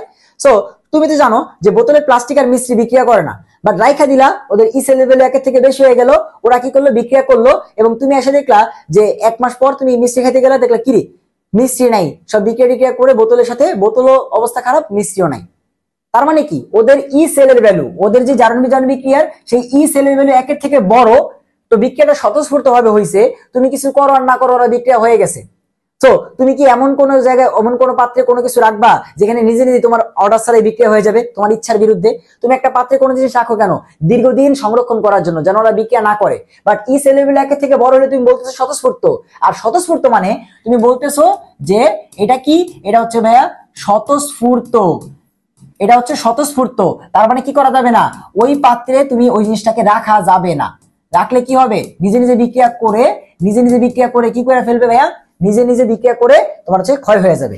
সেকেন্ডলি আসো তাহলে উল্টা, যে ভাইয়া ই নট সেল অথবা ই সেল যদি লেস দেন 0 হয়, তাহলে আমি একটু আগে বললাম যেটা হচ্ছে অস্বতঃস্ফূর্ত, মানে এবার ওরা বিক্রিয়া করে না, তাই তো, এবার ওরা নিজেরা বিক্রিয়া করে না। সো তুমি যদি কিছু না করো তাহলে বিক্রিয়া করবে না, আজকে রেখে গেলে 6 মাস পর ওরকমই থাকবে, বিক্রিয়া করবে না, কারণ ই সেলের ভ্যালু একের থেকে কম। তাহলে এবার কি করতে পারবা, পাত্রে রাখা যাবে, ঠিক আছে। এটা অস্বতঃস্ফূর্ত, তার মানে কি রাখা যাবে। এই ম্যাথ করতে না তোমরা, যে স্বতঃস্ফূর্ততা বের করতে বললে বলতা ই সেল একের থেকে বড় তাই স্বতঃস্ফূর্ত, কম হইলে বলতে অস্বতঃস্ফূর্ত। আবার পাত্রে রাখা যাবে না তো উল্টা কাজ করতা, যে ই সেল একের থেকে বড় হইলে রাখা যাবে না, কম হইলে রাখা যাবে। ব্যাখ্যাটা বুঝতে পারছো? এই তো কনসেপ্ট। আর 3 নাম্বার হচ্ছে 0। এখন ই সেলের সাথে এই যে ডেল জি নট, গিবসের মুক্ত শক্তি, ঠিক আছে, খুব ডিটেলসে যাব না, গিবসের মুক্ত শক্তি সবার জন্যই লাগবে, ঠিক আছে, মেডিকেলরা মনে করে লাগবে না, জাস্ট যতটুকু লাগবে ততটুকুই দেখাবো, খুব বেশি দেখাবো না। আচ্ছা, এই যে ডেল জি নট, এটা হচ্ছে স্ট্যান্ডার্ড ই সেলের মতো ই নট সেল, অথবা ডেল জি যখন হচ্ছে তোমার স্ট্যান্ডার্ড ছাড়া। সো এটাকে আমরা বলতেছি হচ্ছে তোমার গিবসের মুক্ত শক্তি, এটাকে গিবসের মুক্ত শক্তি বলা হয়। দেখো একটা সিস্টেমে 2 ধরনের শক্তি থাকে, একটা হচ্ছে যেটাকে তুমি কাজে রূপান্তর করতে পারো, আর একটা হচ্ছে এন্ট্রপি। এবার মনে পড়তেছে এন্ট্রপির কথা, যেই সিস্টেমের যে অংশটুকুকে কাজে রূপান্তর করা যায় না বা অলভ্য শক্তি, সেটাকে বলা হয় এন্ট্রপি। আর এন্ট্রপি বাদ দিয়ে বাকি যেটা থাকে সেটা হচ্ছে মুক্ত শক্তি, যেটাকে কাজে রূপান্তর করা যায়। দেখছো, মুক্ত শক্তি। সো এই যে ডেল জি নটের সাথে ই নটের একটা সম্পর্ক আছে যেটা আমরা পড়ি না, মনে রাখবা ডেল জি নটের সাথে ই নটের সম্পর্কটা কি, del G naught is equals to হচ্ছে minus n F E not cell. So এই এন মানে কি, কতগুলা ইলেকট্রন আদান প্রদান হয়েছে সেইটা, এফ মানে ফ্যারাডের ধ্রুবক 96,500, আর ই সেলের ভ্যালু বসাই দিলেই তুমি ডেল জি নট পেয়ে যাবা, ঠিক আছে। কতগুলা ইলেকট্রন আদান প্রদান হয়েছে এন, এখানে অনেকে এটাকে ইও লেখে, ঠিক আছে, E F E not cell, ছোটদের ই মানে কি কতগুলা ইলেকট্রন আদান প্রদান হয়েছে। বাট আমাদের লাগবে সম্পর্ক, দেখো তো জি এর সাথে ই এর সম্পর্ক সামনে কি আছে, মাইনাস, মানে উল্টা সম্পর্ক হবে কিনা। তাহলে এবার দেখো, যেখানে ই সেল গ্রেটার দেন 0, তার মানে del G nought less than 0, তাইলে বিক্রিয়া হবে স্বতঃস্ফূর্ত। এইবার আশা করি বুঝতে পারছো, অর্থাৎ ই সেল গ্রেটার দেন 0 হইলে স্বতঃস্ফূর্ত, তার মানে del G nought less than 0 হইলে স্বতঃস্ফূর্ত। সেম ভাবে ই সেল তোমার লেস দেন 0 হইলে অস্বতঃস্ফূর্ত, অস্বতঃস্ফূর্ত। জাস্ট দেখো সিম্পল একটা কনসেপ্ট, এমসিকিউতে আসে তোমরা তো ভয় পাইতা, বাট এখন ভয় পাওয়ার কিছু নাই। ই সেলে যা পড়ছো জি হবে তার উল্টা, এমন মনে রাখলেই হচ্ছে। So E cell less than 0 হইলে অস্বতঃস্ফূর্ত, তার মানে del G nought greater than 0 হইলে অস্বতঃস্ফূর্ত, আর এটা 0 হলে তো এটাও 0 হয়ে যাবে, তো তখন সেল হচ্ছে ডেড। মৃত। তাহলে গিবসের মুক্ত শক্তি জিনিসটা বুঝতে পারছো, ই সেলের সাথে সম্পর্ক কেমন? উল্টা। সম্পর্ক কেমন? উল্টা। আর স্বতঃস্ফূর্ততার সাথে পাত্রে রাখা যাবে কিনা সেটা সম্পর্ক কেমন? উল্টা। ক্লিয়ার? তাহলে এই হচ্ছে আমাদের যেই কনসেপ্ট। তো অনেক কিছু পড়াইছি আলটিমেটলি, সো লেকচার সেটটা আমি দিয়ে দেবো, কোনো সমস্যা নাই। এবং এখানে এই জিনিসগুলো দেওয়া আছে যে সিস্টেমের মোট শক্তি, অলব্য শক্তি, তারপর হচ্ছে তোমার এই যে নিয়ে আলোচনা করা আছে এন্ট্রপি নিয়ে, যে ডেল জি নট সমান সমান হচ্ছে টোটাল শক্তি মাইনাস হচ্ছে যেটাকে কনভার্ট করা যায় না এন্ট্রপি, এন্ট্রপি সিস্টেমের বিশৃঙ্খলা এন্ট্রপি। সো এগুলো বলে দেওয়া আছে। আমাদের এগুলো লাগবে না, আমাদের এগুলো লাগবে না, আমাদের কি লাগবে? আমাদের লাগবে এইটা, যে ডেল জি নট সমান সমান হচ্ছে minus n F E naught cell, minus n F E naught cell, n F E naught cell. So G যদি ঋণাত্মক হয় বা নেগেটিভ হয় তাহলে ই সেলটা পজিটিভ হবে। তো ই সেল পজিটিভ হলে বিক্রিয়া কি? স্বতঃস্ফূর্ত। সো এখানে এই জিনিসগুলো লেখা আছে। সো আশা করি এই তিনটা পয়েন্ট তোমরা এখন বুঝবা। আর এটা জিরো হলে এটাও জিরো, তখন হচ্ছে কি সাম্যাবস্থায় আছে অথবা মৃত কোষ, সো দেন এখান থেকে ম্যাথও আছে কিছু। সো এগুলা করবে ইঞ্জিনিয়ারিং না, ম্যাথ করবে ইঞ্জিনিয়ারিং না। এরপর নিচে আসো, বই থেকে এগুলা পড়ার কিছু নাই। ইনট সেলের ম্যাথ কেমনে করতে, এগুলো বই থেকে পড়ার কিছু না, ঠিক আছে? বই থেকে পড়ার কিছু না। দেন এগুলো আমরা পড়ে আসছি যে ই সেলের ভ্যালু জিরোর থেকে বড় বা পজিটিভ হইলে স্বতঃস্ফূর্ত, জিরো হইলে দা সেল মৃত বা সাম্যাবস্থায়, আর জিরো থেকে বড় ছোট হইলে তখন অস্বতঃস্ফূর্ত, ঠিক আছে? আচ্ছা, এবং নার্নস্ট কখন বের করতে হয়? নার্নস্ট তখনই বের করতে হয় যখন ওই যে 25 ডিগ্রি চেঞ্জ হয় বা ঘনমাত্রা চেঞ্জ হয়, তখন নার্নস্ট ইকুয়েশন ইউজ করতে হয়। সো নার্নস্ট ইকুয়েশন জাস্ট খালি পড়ে রাখলেই হয়ে যাবে। যে নার্নস্টের সূত্রটা কি? নার্নস্টের সূত্র হচ্ছে এইটা, এতটুকু ইনাফ, ঠিক আছে? পর নিচে আসো, তড়িৎদ্বারের প্রকারভেদ। এখান থেকে অনেক পড়ার জিনিস আছে। তড়িৎদ্বারের প্রকারভেদ জাস্ট খালি ধরে ধরে পড়াই দিচ্ছি, দেখো নাম থেকেই বের করতে পারবা। আগে বলতেছি মুখস্থ করতে যাবা না। কত টাইপের তড়িৎদ্বার আছে সেগুলো তুমি নাম থেকে পড়তে পারবা। দেখো তড়িৎদ্বারটার নাম হচ্ছে ধাতু এবং ধাতুর আয়ন অর্ধকোষ। ধাতু এবং ধাতুর আয়ন অর্ধকোষ মানে কি থাকবে? যেই ধাতু থাকবে সেই ধাতুরই আয়ন থাকবে এমন অর্ধকোষকে বলা হয় ধাতু এবং ধাতুর আয়ন অর্ধকোষ। প্রমাণ দেখতে চাও? যেমন দেখো কপার একটা ধাতু এবং কপারের আয়ন, তাহলে এটা কি কোষ হইলো? এটা হলো ধাতু এবং ধাতুর আয়ন অর্ধকোষ। জিঙ্ক একটা ধাতু এবং জিঙ্কের আয়ন, ধাতু এবং ধাতুর আয়নের অর্ধকোষ। সিম্পল। এরপরে আসো যে ধাতু থাকবে এবং ধাতুর অদ্রবণীয় লবণ থাকবে, যে লবণটা অদ্রবণীয় বা সলিড অবস্থায় থাকবে, পানিতে মিশবে না, তাই তো? দেখো তো প্রমাণ, HgCl2, দেখো ধাতু আছে একটা, মার্কারি একটা ধাতু, তার সাথে HgCl2 সলিড মানে একটা লবণ আছে যেটা অদ্রবণীয়, পাইছো? ধাতু এবং ধাতুর অদ্রবণীয় লবণের অর্ধকোষ। আচ্ছা এবার আসো, সিলভার একটা ধাতু এবং তার সাথে আছে সিলভার ক্লোরাইড যেটা সলিড অদ্রবণীয়, তাহলে ধাতু এবং ধাতুর অদ্রবণীয় লবণের অর্ধকোষ। মিলছে? তাহলে পড়ার আসে, এখানে থেকে মুখস্থ করার কিছু নাই, ঠিক আছে? এবং এই যে ক্যালোমেল তড়িৎদ্বার অনেকবার আসছে না, মেডিকেলেও আসছে, ভার্সিটিতে সব জায়গায় আসছে। এই ক্যালোমেল তড়িৎদ্বার কিন্তু ধাতু এবং ধাতুর অদ্রবণীয় লবণ অর্ধকোষ এই টাইপের মধ্যে পড়ছে, দেখতে পারছো? সেজন্য পড়াইতেছি। আচ্ছা, ধাতুর অ্যামালগাম এবং ধাতুর আয়ন অর্ধকোষ। অ্যামালগাম মানে একটু আগে বলে আসছি, যেমন sodium amalgam NaHG, zinc amalgam ZnHG। তার মানে অ্যামালগাম থাকবে, তার সাথে আবার ধাতুর আয়ন থাকবে, তার মানে Na+ অথবা জিঙ্ক 2+ এরকম। তো দেখো NaHG অ্যামালগাম এবং সোডিয়াম প্লাস। সো ধাতুর অ্যামালগাম এবং ধাতুর আয়ন অর্ধকোষ, জাস্ট যা টাইপ পড়ছো দেখলেই বুঝতে পারবা। ধাতুর অ্যামালগাম NaHG, ধাতুর আয়ন অর্ধকোষ Na+। ক্লিয়ার? সো এমন কোন জিনিসই পড়াচ্ছি না বা এমন ভাবে পড়াচ্ছি যেন তোমার সবকিছু পড়া যায়। জারণ বিজারণ অর্ধকোষ মানে এখানে কি হবে ভাই? জারণ বিজারণ হবে। Fe2+ থেকে Fe3+, Sn2+ থেকে Sn4+, হয়েছে জারণ। Fe2+ থেকে Fe3+ হয়েছে জারণ, তার মানে কি অর্ধকোষ? জারণ অর্ধকোষ। আবার বিজারণ অর্ধকোষ কিরকম হবে? যেমন Fe3+ এটা থেকে হয়ে গেল Fe2+, তাহলে এটা কি হবে? বিজারণ অর্ধকোষ। আর দুইটা থাকলে জারণ বিজারণ অর্ধকোষ, নাম থেকেই পড়তে পারবা। গ্যাস অর্ধকোষ অনেক বেশি ইম্পর্টেন্ট, এখান থেকে প্রশ্ন আসছে, ঠিক আছে? প্রশ্ন আসছে গ্যাস অর্ধকোষ। সো এখানে কি থাকবে? গ্যাস থাকবে। এবং এই যে গ্যাস অর্ধকোষে যে দুটো দেওয়া আছে ডিরেক্ট মুখস্থ করবা, নাইলে মনে রাখতে পারবা না। উপরের চারটা কি করছি? নাম থেকে মনে রাখতে পারছি, এটা পারবা না। প্লাটিনাম তড়িৎদ্বারের উপস্থিতিতে হাইড্রোজেন গ্যাস এবং সেখান থেকে H+, প্লাটিনাম উপস্থিতিতে ক্লোরিন গ্যাস, সেখান থেকে ক্লোরিন মাইনাস। সো এই দুটো ডিরেক্ট মুখস্থ রেখে দিবা। ক্লিয়ার? Okay fine. সো কত টাইপের ছিল? 5টি আমরা কিন্তু পড়ছি। তড়িৎদ্বারের গঠন এগুলো পড়ার সময় এখন আমাদের নাই, অ্যাডমিশন এগুলো পড়ার সময় আমাদের নাই ভাই। নিচের দিকে যাই। আচ্ছা নিচের দিকে আসবো, আরো নিচের দিকে আসবো। এই যে আমাদের এই চ্যাপ্টারের লাস্ট বাংলা পড়ালেখা কেবল শুরু হইলো, লাস্ট। উপরে যা পড়ে আসি সেগুলো সবাই পড়ছো, বাট এটা হচ্ছে এই যে আউট সিলেবাসের পর থেকে। 1 এবং 2 প্রকোষ্ঠ বিশিষ্ট তড়িৎ রাসায়নিক কোষ, 1 প্রকোষ্ঠ হইতে পারে, 2 প্রকোষ্ঠ বিশিষ্ট হইতে পারে। এবং বলতেছে তড়িৎ কোষের প্রকারভেদ মেইনলি কয় প্রকার? 2 প্রকার। একটা হচ্ছে তড়িৎ রাসায়নিক কোষ, একটা হচ্ছে তড়িৎ বিশ্লেষ্য কোষ।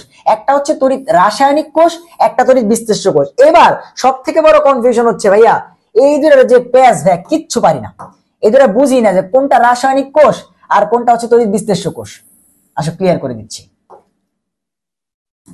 তড়িৎ রাসায়নিক কোষ, তড়িৎ রাসায়নিক কোষ আর তড়িৎ বিশ্লেষ্য কোষ, তড়িৎ বিশ্লেষ্য কোষ, তড়িৎ রাসায়নিক কোষ, তড়িৎ বিশ্লেষ্য কোষ। এবার আসো কেমনে মনে রাখবো যে এখানে কি কারেন্ট দিয়ে বিক্রিয়া করছি নাকি বিক্রিয়া থেকে কারেন্ট হয়েছে? দেখো কি বলতেছি, তড়িৎ রাসায়নিক কোষ মানে কি এখানে রাসায়নিক বিক্রিয়া হয়, হয়ে কারেন্ট উৎপন্ন হয়। তার মানে কি এখানে তড়িৎ রাসায়নিক কোষ মানে এখানে কি হয়, রাসায়নিক বিক্রিয়া হয়ে বিদ্যুৎ উৎপন্ন হয়।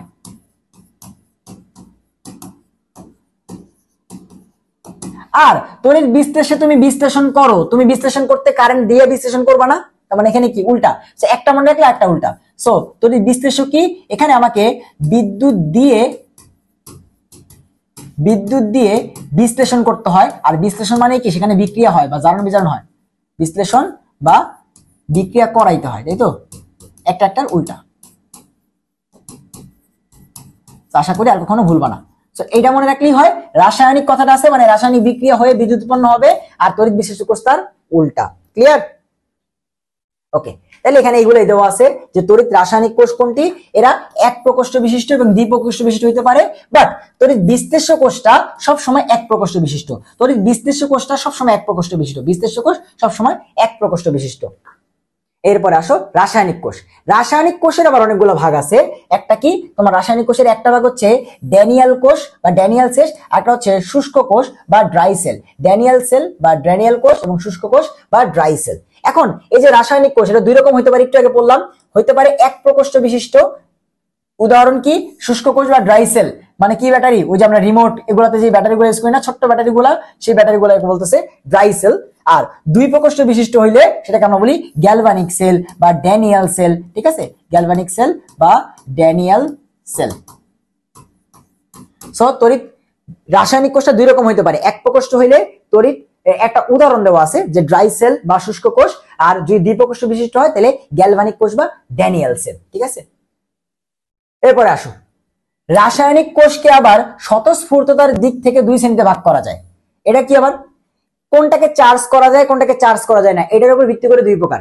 একটাকে বলা হয় প্রাইমারি, একটাকে বলা হয় সেকেন্ডারি। বুঝছো, ব্যাটারি যেটাকে চার্জ করা যায় সেটা হচ্ছে করা যায় না, ব্যাটারি যেটাকে চার্জ করা যায় না, যেমন কি রিমোটের ব্যাটারি, মাউসের ব্যাটারি, কিবোর্ডের ব্যাটারি, ঘড়ির ব্যাটারি, ক্যালকুলেটরের ব্যাটারি, এগুলোকে চার্জ করা যায় না, সেগুলো হচ্ছে প্রাইমারি সেল। আর মোবাইলের ব্যাটারি লিথিয়াম আয়ন ব্যাটারি আমরা ইউজ করি না, যে লিথিয়াম আয়ন এত 4700 mAh ব্যাটারি আমার মোবাইলে আছে, সো ওইটা হচ্ছে সেকেন্ডারি। তাইলে প্রাইমারি কি, যেটাকে তোমার হচ্ছে চার্জ করা যায় না, প্রাইমারিকে চার্জ করা যায় না, কোনটা, গ্যালভানিক কোষ, শুষ্ক কোষ, তারপরে তোমার হচ্ছে ক্যালকুলেটরের ব্যাটারি, রিমোটের ব্যাটারি, এগুলো সব প্রাইমারি। আর সেকেন্ডারি কি, যেমন লেড অ্যাসিড স্টোরেজ ব্যাটারি, রিক্সা, অটো রিক্সার মধ্যে কি করে তোমার হচ্ছে প্রতিদিন দেখবা অ্যাসিড মিশ্রিত করে অটো রিক্সার সিটের নিচে রেখে দেয়, দেন অটো রিক্সা চালায়, সো এগুলা কি প্রতিদিন চার্জ করে, লেড অ্যাসিড ব্যাটারি। তারপরে নিকেল অক্সাইড সঞ্চয়ী কোষ, লিথিয়াম আয়ন ব্যাটারি, এগুলো হচ্ছে চার্জ করা যায়, এগুলো হচ্ছে সেকেন্ডারি। চার্জ করা গেলে সেকেন্ডারি বা গৌণ, চার্জ না করা গেলে প্রাইমারি। ঠিক আছে, এই দুটা পড়লেই হবে। এরপর নিচের দিকে আসো, নিচের দিকে আসো, কই যাইতে হবে, নিচে আসো, আর নিচে আসো। যেহেতু এগুলা কি না ভাইয়া, এগুলো হচ্ছে শর্ট সিলেবাসের বাইরে, এই যতটুকু লাগে ততটুকুই দেখাই। ক্যালোমেল তড়িৎদ্বার কোনটি, ক্যালোমেল তড়িৎদ্বার একটু আগে দেখে আসছি, Ag2Cl2, Ag2Cl2 উপরে দেওয়া ছিল ক্যালোমেল তড়িৎদ্বার। নিচে আসো, নিচে আসো, সরল কোষ, ভোল্টাইক কোষ পড়তে হবে না, নিচে আসো। যেহেতু এগুলো এসের বাইরে, একটু আমাদের এই যে ছোট্টবেলা থেকে যে ব্যাটারিগুলো দেখে আসতেছি, ড্রাই কোষ বা ড্রাই সেল, এখান থেকে একটু পড়ালেখা আছে, সব জায়গায় প্রশ্ন আসছে। তুমি মেডিকেলে পড়ো, ভার্সিটি পড়ো, শর্ট সিলেবাস বলো, শর্ট সিলেবাসের বাইরে বলো, সব জায়গায় প্রশ্ন আসছে। আচ্ছা, সো এখানে দেখো এই যে শুষ্ক কোষটা দেওয়া আছে, এখানে আমার চিত্র থেকে জাস্ট খালি পড়বা, আর কিছু পড়ার দরকার নাই। সো এখানে মাঝখানে দেখো আছে একটা কার্বন দণ্ড, এবং এই কার্বন দণ্ডকে বলছে ক্যাথোড। তার মানে ড্রাই সেলে কার্বন দণ্ড বা ক্যাথোড হিসেবে কাজ করে কে? কার্বন দণ্ড। ক্যাথোড হিসেবে কাজ করে কে? কার্বন দণ্ড।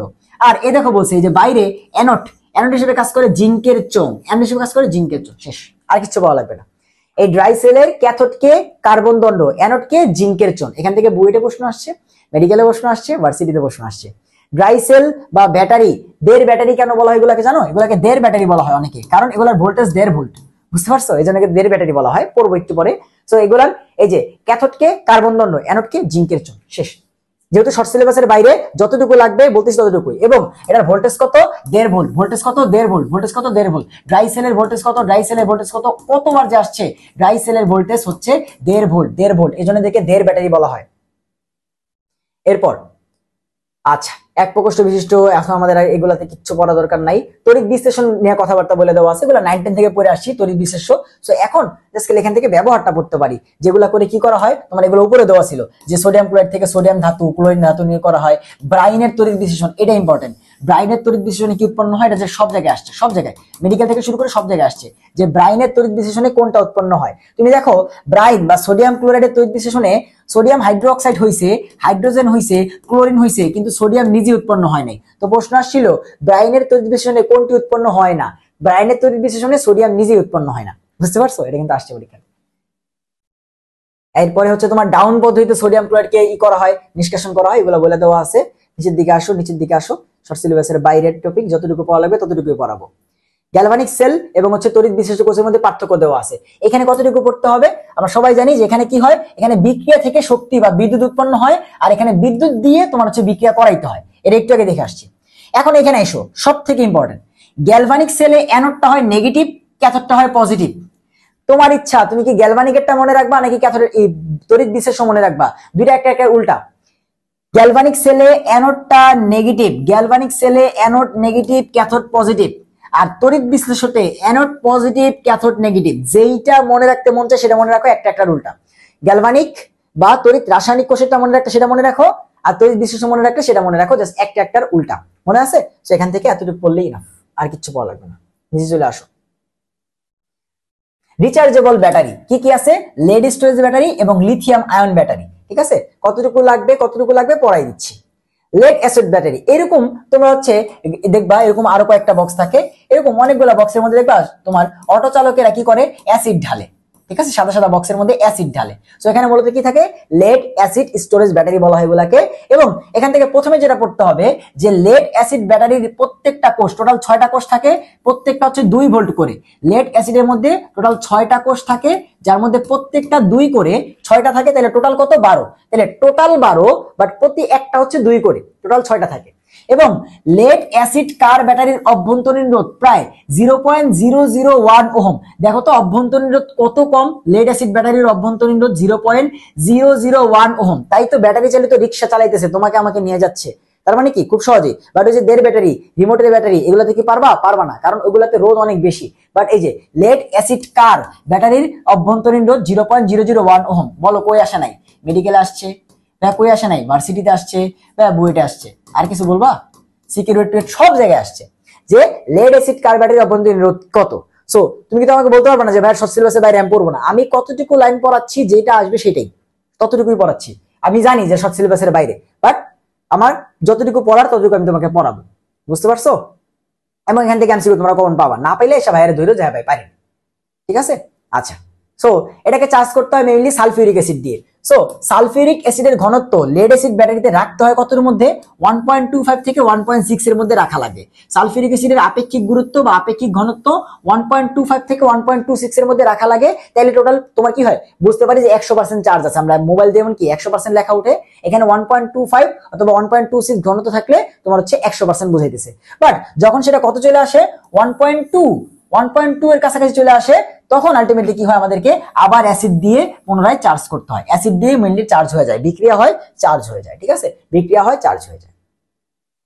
সো এই যে লেড অ্যাসিড ব্যাটারিতে কিভাবে চার্জের বিক্রিয়া হচ্ছে, অ্যাসিড দিলে কিভাবে, বুয়েট এবং সিকিউরেট যারা আসো, শর্ট সিলেবাসের বাইরে আমিও জানি, বাট টিচাররা করার সময় আসলে এত কিছু চিন্তা করে না। তুই তোর সামনে এটা ধরো ব্যাটারি বিক্রিয়া দিয়ে দিবে, এখন তুমি ধরো হচ্ছে পড়বা না, এই টপিকটা স্কিপ করবা, তাহলে আলাদা কথা। বাট তুমি যদি পড়তে চাও তাহলে কেমনে পড়বা? গরুর মতো এখন যা মুখস্থ করবা, আমার সাথে এখন মুখস্থ করবা? No no. ধরো তোমার পরীক্ষা বুয়েটে, তুমি প্রিলিতে টিকছো, রিটেন পরীক্ষা হচ্ছে 20 তারিখ, আজকে 17 বা 18 তারিখ, ওই দিন তুমি এই ব্যাটারির বিক্রিয়াগুলো 3 বার লিখবা। কি বলছি? এখন পড়তে যাবা না, এখন এগুলা বাদ, ব্যাটারি বিক্রিয়া টিক্রিয়া বাদ। তুমি বুয়েটের প্রিলিতে টিকছো, তুমি সিকিউরিটি পরীক্ষা দিতে যাচ্ছ, তার 2 দিন বা 3 দিন আগে ব্যাটারি বিক্রিয়াগুলো 3 বার করে লিখবা। লিখে লিখে মনে রাখার চেষ্টা করবা, যেন পরীক্ষার হলে গিয়ে অন্তত কিছু লিখতে পারো। বইটা কিন্তু পার্সিয়াল মার্ক দেয়, ভালো মার্ক দেয়, শুধু পার্সিয়াল মার্ক দেয় না, ভালো মার্ক দেয়। সো তুমি যদি বিক্রিয়ার 2-1টা লাইন লিখতে পারো, তাহলে কিন্তু তুমি 10টা মার্ক আগায় যাবা। এবং বুয়েটে মেরিট সিস্টেমে যখন তোমার কি এই 500 থেকে 1000-এর মধ্যে, টিচাররা তো বলে যে খুব একটা মার্কেট ডিফারেন্সে তোমরা চান্স পাও না, এক একজনের মাঝখানে মার্কেট ডিফারেন্স 5, 6, 2, 3 করে, তাহলে একটা প্রশ্নে 10, তার মানে তুমি দেখা গেছে 800 থেকে 200-তে চলে আসবে র্যাঙ্কিং। বাট কথা হচ্ছে এটা কখন পড়বো? যখন সবকিছু পড়া তারপরে। বাট ব্যাটারি বিক্রিয়া পড়তে গিয়ে অন্য কিছু ভুলে যাও না। সবকিছু পড়ার পরে বোর্ড পরীক্ষা 2 থেকে 3 দিন আগে তুমি যদি রিটেন পরীক্ষা দেওয়ার যোগ্য হও, তোমার যদি চান্স পাওয়ার থাকে যে রিটেন পরীক্ষা আমি পরীক্ষা দিচ্ছি, তখন তুমি ব্যাটারি বিক্রিয়াগুলো 2 থেকে 3 বার দেখবা। আর যদি তোমার মনে হয় তুমি স্কিপ করো, হয় স্কিপ করো, কোনো সমস্যা নেই। জাস্ট শুধুমাত্র বুয়েটিয়ানদের জন্য এবং সিকিউরিটির জন্য বললাম, ঠিক আছে? ওকে, নিচে আসো, যতগুলো ব্যাটারি বিক্রি আছে সেটা, ঠিক আছে? আচ্ছা, এই দেখো চার্জ এটা পরিমাণ দেওয়া আছে যে লেড অ্যাসিড ব্যাটারি 100% চার্জ মানে কি বোঝায়? যে 1.25 থেকে 1.26, তার নিচে আসলে আবার চার্জ করতে হয়। এরপর আসো লিথিয়াম ব্যাটারি এবং লিথিয়াম আয়ন ব্যাটারি, সব থেকে কনফিউজিং। ভাই লিথিয়াম ব্যাটারিকে চার্জ করা যায় না, সব থেকে বড় কথা হচ্ছে এটাকে চার্জ করা যায় না। এবং এবং এবং তোমরা মেডিকেলের যারা আছো এবং এইচএসসি তে যারা বায়োলজি পড়ছো, তোমরা জানো না হার্টের পেস মেকারে lithium battery, lithium SVO battery use করা হয় তো। সে লিথিয়াম ব্যাটারিকে কি করতে হয়? 5 থেকে 10 বছর পর আবার এখান থেকে বের করে নতুন ব্যাটারি লাগাইতে হয় না। কিসের জন্য? কারণ এটা চার্জ করা যায় না। তোমার বুকে রেখে যদি চার্জ করি, তাহলে বিদ্যুৎ পরিবহনে তুমি মরে যাবা, বুঝতে পারছো? তাই এখানে কি লিথিয়াম ব্যাটারি ইউজ করা হয়। লিথিয়াম ব্যাটারি কি প্রাইমারি, আগে বলছিলাম যেটাকে চার্জ করা যায় না সেটা প্রাইমারি। তাহলে লিথিয়াম ব্যাটারি হচ্ছে প্রাইমারি, কিন্তু লিথিয়াম আয়ন ব্যাটারি হচ্ছে সেকেন্ডারি, ব্যাটারিকে চার্জ করা যায়। এবং যত মোবাইল টোবাইল যা দেখো সব জায়গায় এই লিথিয়াম আয়ন ব্যাটারি ইউজ করা হয়, আইফোন থেকে শুরু করে স্যামসাং ট্যামসাং সব জায়গায়। মোবাইল মানে লিথিয়াম আয়ন ব্যাটারি, যেটাকে ইউজ করা যায়, চার্জ করা যায়, এটাকে কি লেখা যায়? LIB, lithium ion battery. So lithium battery primary, charge করা যায় না। লিথিয়াম আয়ন ব্যাটারি চার্জ করা যায়। লিথিয়াম ব্যাটারি হার্টের পেস মেকার ইউজ করা হয়, আর লিথিয়াম আয়ন ব্যাটারি মোবাইলে এসব জায়গায় ইউজ করা হয়, মোবাইল ক্যামেরা এসব জায়গায়। এবং সেম কথা বিক্রিয়া, বিক্রিয়া কি করব? বিক্রিয়া তুমি দেখবা হচ্ছে যদি তোমার রিটেন পরীক্ষা দিতে হয় বুয়েটে অথবা সিকিউরিটিতে, তখন তুমি হচ্ছে দেখবা। আচ্ছা, সো আমাদের কাছে এখন দুটো জিনিস জানা লাগবে, একটা ব্যাটারিতে অ্যানোড কি, ক্যাথোড কি। দেখো আমরা ড্রাই সেলে পড়ে আসছিলাম না যে অ্যানোড হচ্ছে কার্বন দণ্ড, ক্যাথোড হচ্ছে জিঙ্কের চোঙ, এরকম পড়ে আসলাম না? এখন আমরা দেখবো যে লিথিয়ামে কোনটা, লিথিয়াম আয়নে কোনটা, লিথিয়ামে কোনটা, লিথিয়াম আয়ন কোনটা। সো এখানে দেখো বলতেছে যে লিথিয়াম ব্যাটারিটা কি না, প্রাইমারি ব্যাটারি, এটা রিচার্জেবল নয়, চার্জ করা যায় না। এবং লিথিয়াম ব্যাটারিতে লিথিয়ামকে অ্যানোড, লিথিয়াম ব্যাটারিতে লিথিয়ামই অ্যানোড, এবং ইলেকট্রোলাইট বা তড়িৎ বিশ্লেষ্য রূপে অজলীয় দ্রাবক যেমন ইথেন নাইট্রাইল, অ্যাসিটোনাইট্রাইল অথবা লিথিয়াম পারক্লোরেট এর দ্রবণ এগুলা, এবং ক্যাথোড রূপে ব্যবহার করা হয় অ্যানোড। তাহলে এই মাঝখানে গুলা বাদ। অ্যানোড হিসেবে লিথিয়াম নিজে ইউজ হয়, অ্যানোড হিসেবে লিথিয়াম ইউজ করা হয়, ক্যাথোড হিসেবে ম্যাঙ্গানিজ অক্সাইড, ক্যাথোড হিসেবে ম্যাঙ্গানিজ অক্সাইড, ক্যাথোড হিসেবে ম্যাঙ্গানিজ অক্সাইড। শেষ। লিথিয়াম ব্যাটারিতে অ্যানোড হিসেবে লিথিয়াম, ক্যাথোড হিসেবে ম্যাঙ্গানিজ অক্সাইড। শেষ, আর কিছু পড়া লাগবে না। এমনি শর্ট সিলেবাসের বাইরের টপিক পড়ায়া তোমাদের মাথা নষ্ট করার দরকার নেই, ঠিক আছে? এই যে হার্টের পেস মেকারে লিথিয়াম ব্যাটারি ইউজ করা হয় এগুলো দেখাইছে। লিথিয়াম আয়ন ব্যাটারি, এখানে চলে আসো, বলছে লিথিয়াম ব্যাটারিতে একটু আগে পড়ে আসলাম যে অ্যানোড হচ্ছে লিথিয়াম, কিন্তু লিথিয়াম আয়ন ব্যাটারিতে অ্যানোড কি? লিথিয়াম আয়ন ব্যাটারিতে অ্যানোড হলো গ্রাফাইট শীটে আবদ্ধ লিথিয়াম পরমাণু, মানে কি লিথিয়াম যুক্ত graphite, LiC6, LiC6, LiC6, lithium যুক্ত গ্রাফাইট, লিথিয়াম যুক্ত গ্রাফাইট, লিথিয়াম যুক্ত গ্রাফাইট। আবার লিথিয়াম ব্যাটারিতে ক্যাথোড হলো ম্যাঙ্গানিজ অক্সাইড, একটু আগে পড়ে আসলাম, অথবা SVO, SVO, এজন্য এটাকে বলতাম লিথিয়াম SVO ব্যাটারি, হার্টের পেসমেকারে ব্যবহার করা হয়। আর লিথিয়াম আয়ন ব্যাটারিতে ক্যাথোড কি? ক্যাথোড হলো লিথিয়ামের সাথে যে কোনো একটা ধাতু বা মেটালের অক্সাইড, কিরকম? যেমন লিথিয়াম ম্যাঙ্গানিজ অক্সাইড, এটা একটা ধাতু না, তাহলে লিথিয়াম ধাতুর অক্সাইড, লিথিয়াম ম্যাঙ্গানিজ অক্সাইড, অথবা লিথিয়াম কোবাল্ট অক্সাইড। সো এইগুলোর মধ্যে একটা তুমি হচ্ছে এমসিকিউতে পেয়ে যেতে পারো, ঠিক আছে? আর মেডিকেলে তো ফুল সিলেবাস থেকে প্রশ্ন আসে, তাই না? সো মনে রাখতেই হবে। এরপর নিচে আসো, তাহলে আমাদের টোটাল সবকিছু শেষ। এই যে চার্জিং কালে কি বিক্রিয়া হয়, ডিসচার্জিং কি বিক্রিয়া হয়, এগুলো শুধুমাত্র কারা? শুধুমাত্র বুয়েট রিটেন, শুধুমাত্র ওয়েট রিটেন, তাও আমি কিন্তু বলে দিছি ফ্লেক্সিবল, তোমার দিতে মন চাইলে, তোমার পড়তে মন চাইলে পড়ে যাও, তুমি যদি মনে রাখতে না পারো, মুখস্থ রাখতে না পারো, বিক্রিয়াগুলো কিন্তু খুবই বিদ্যুটে। আমি বুয়েট পরীক্ষার 3 দিন আগে করছিলাম, বুয়েট পরীক্ষার দিন দিয়ে ভুলে গেছিলাম, বুঝতে পারছো, যদিও আসে নাই আমাদের সময়, বাট ভুলে গেছি আমি, আসলেও পারতাম না। তো এই জন্য আমি বললাম যে তোমার ইচ্ছা, তুমি হচ্ছে কি করবে। এখানে আসো, ব্যবহার। লিথিয়াম আয়ন ব্যাটারি ব্যবহৃত হয় সেলফোন বা mobile phone, laptop, computer, digital camera, power tools, যন্ত্রপাতিতে। আর লিথিয়াম আয়ন ব্যাটারির তোমার ভোল্টেজ কত? 3.75। ভোল্টেজ কত? 3.75 মনে রাখা লাগবে।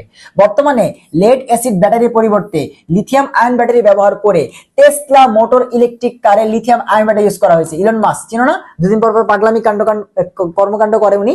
সো এই টেসলা মোটর কারে কি ইউজ করা হয়েছে? Lithium ion battery lead acid কারের বদলে, ঠিক আছে? এবং স্পিড দেখো 130 mile per hour, 130 mile per hour, বা প্রায় 200 কিলোমিটারের কাছাকাছি, বুঝতে পারতেছো? যেখানে মূলত এই মোবাইলে লিথিয়াম আয়ন ব্যাটারি ইউজ করা হয়েছে। সো এরপরে এই যে উপরে বললাম লেড স্টোরেজ ব্যাটারি, যেটাকে চার্জ করা যায় এবং এটা গাড়ি গুড়িতে ইউজ করা হয়। আর লিথিয়াম ব্যাটারি গুলো যেগুলো আছে, এগুলো মাঝখানে সুবিধা অসুবিধা।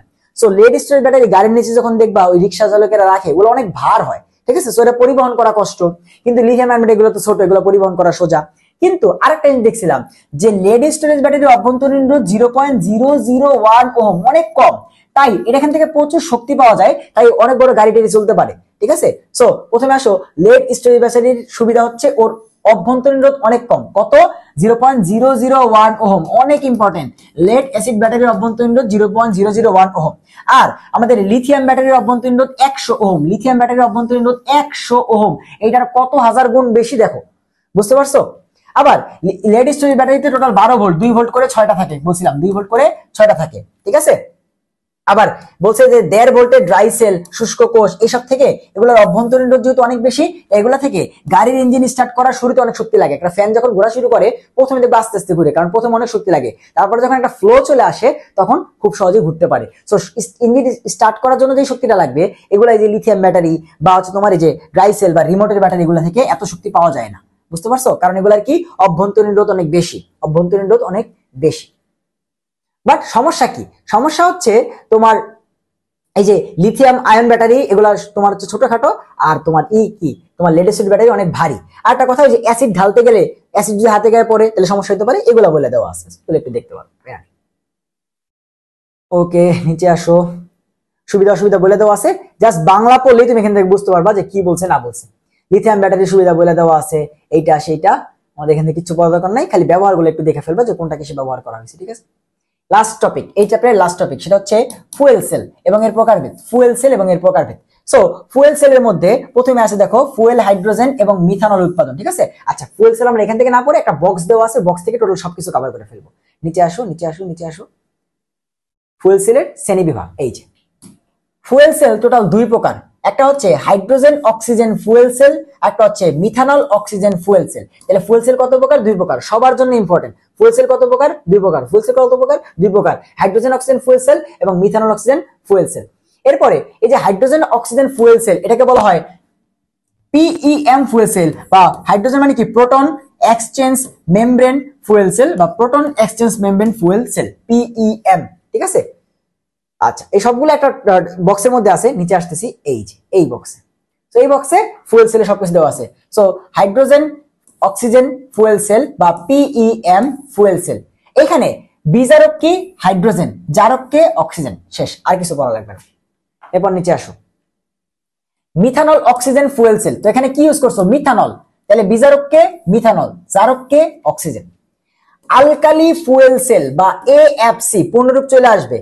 সো আলকালি মানে কি? ক্ষার ইউজ করছো, তাহলে যে কোনো একটা ক্ষার, পটাশিয়াম হাইড্রোক্সাইড, তাহলে বিজারক কে?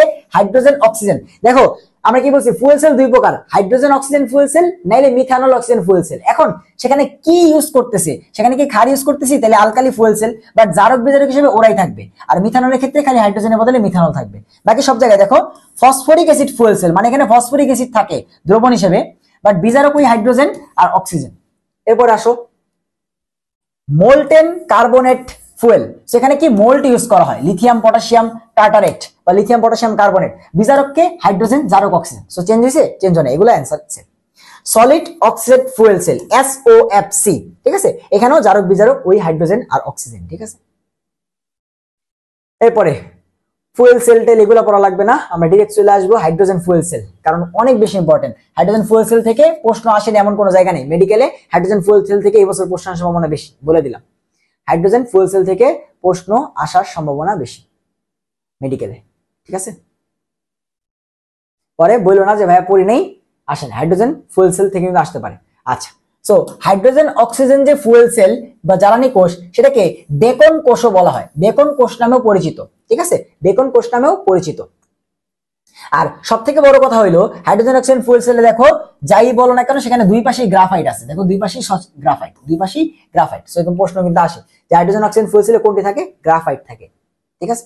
নিচে আসো, এই যে হাইড্রোজেন অক্সিজেন ফুয়েল সেল, এটা একটা পরিবেশ বান্ধব ফুয়েল সেল, অর্থাৎ এটাকে পোড়াইলে সেখান থেকে বা এখান থেকে খুব বেশি পরিমাণে শক্তি পাওয়া যায়। হাইড্রোজেন অক্সিজেন ফুয়েল সেলের কার্যক্ষমতা 75%, অর্থাৎ এখান থেকে তুমি যদি হচ্ছে 100 জুল পরিমাণে বিদ্যুৎ দাও, সেখান থেকে 75 জুল শক্তি তুমি কাজ করতে পারবা, আর 25 জুল তো ওই যে এন্ট্রপির কারণে বাদ হয়ে যাবে, বুঝতে পারছো। So hydrogen oxygen fuel sell কিন্তু পরিবেশ বান্ধব সেল, পরিবেশ বান্ধব সেল, ঠিক আছে।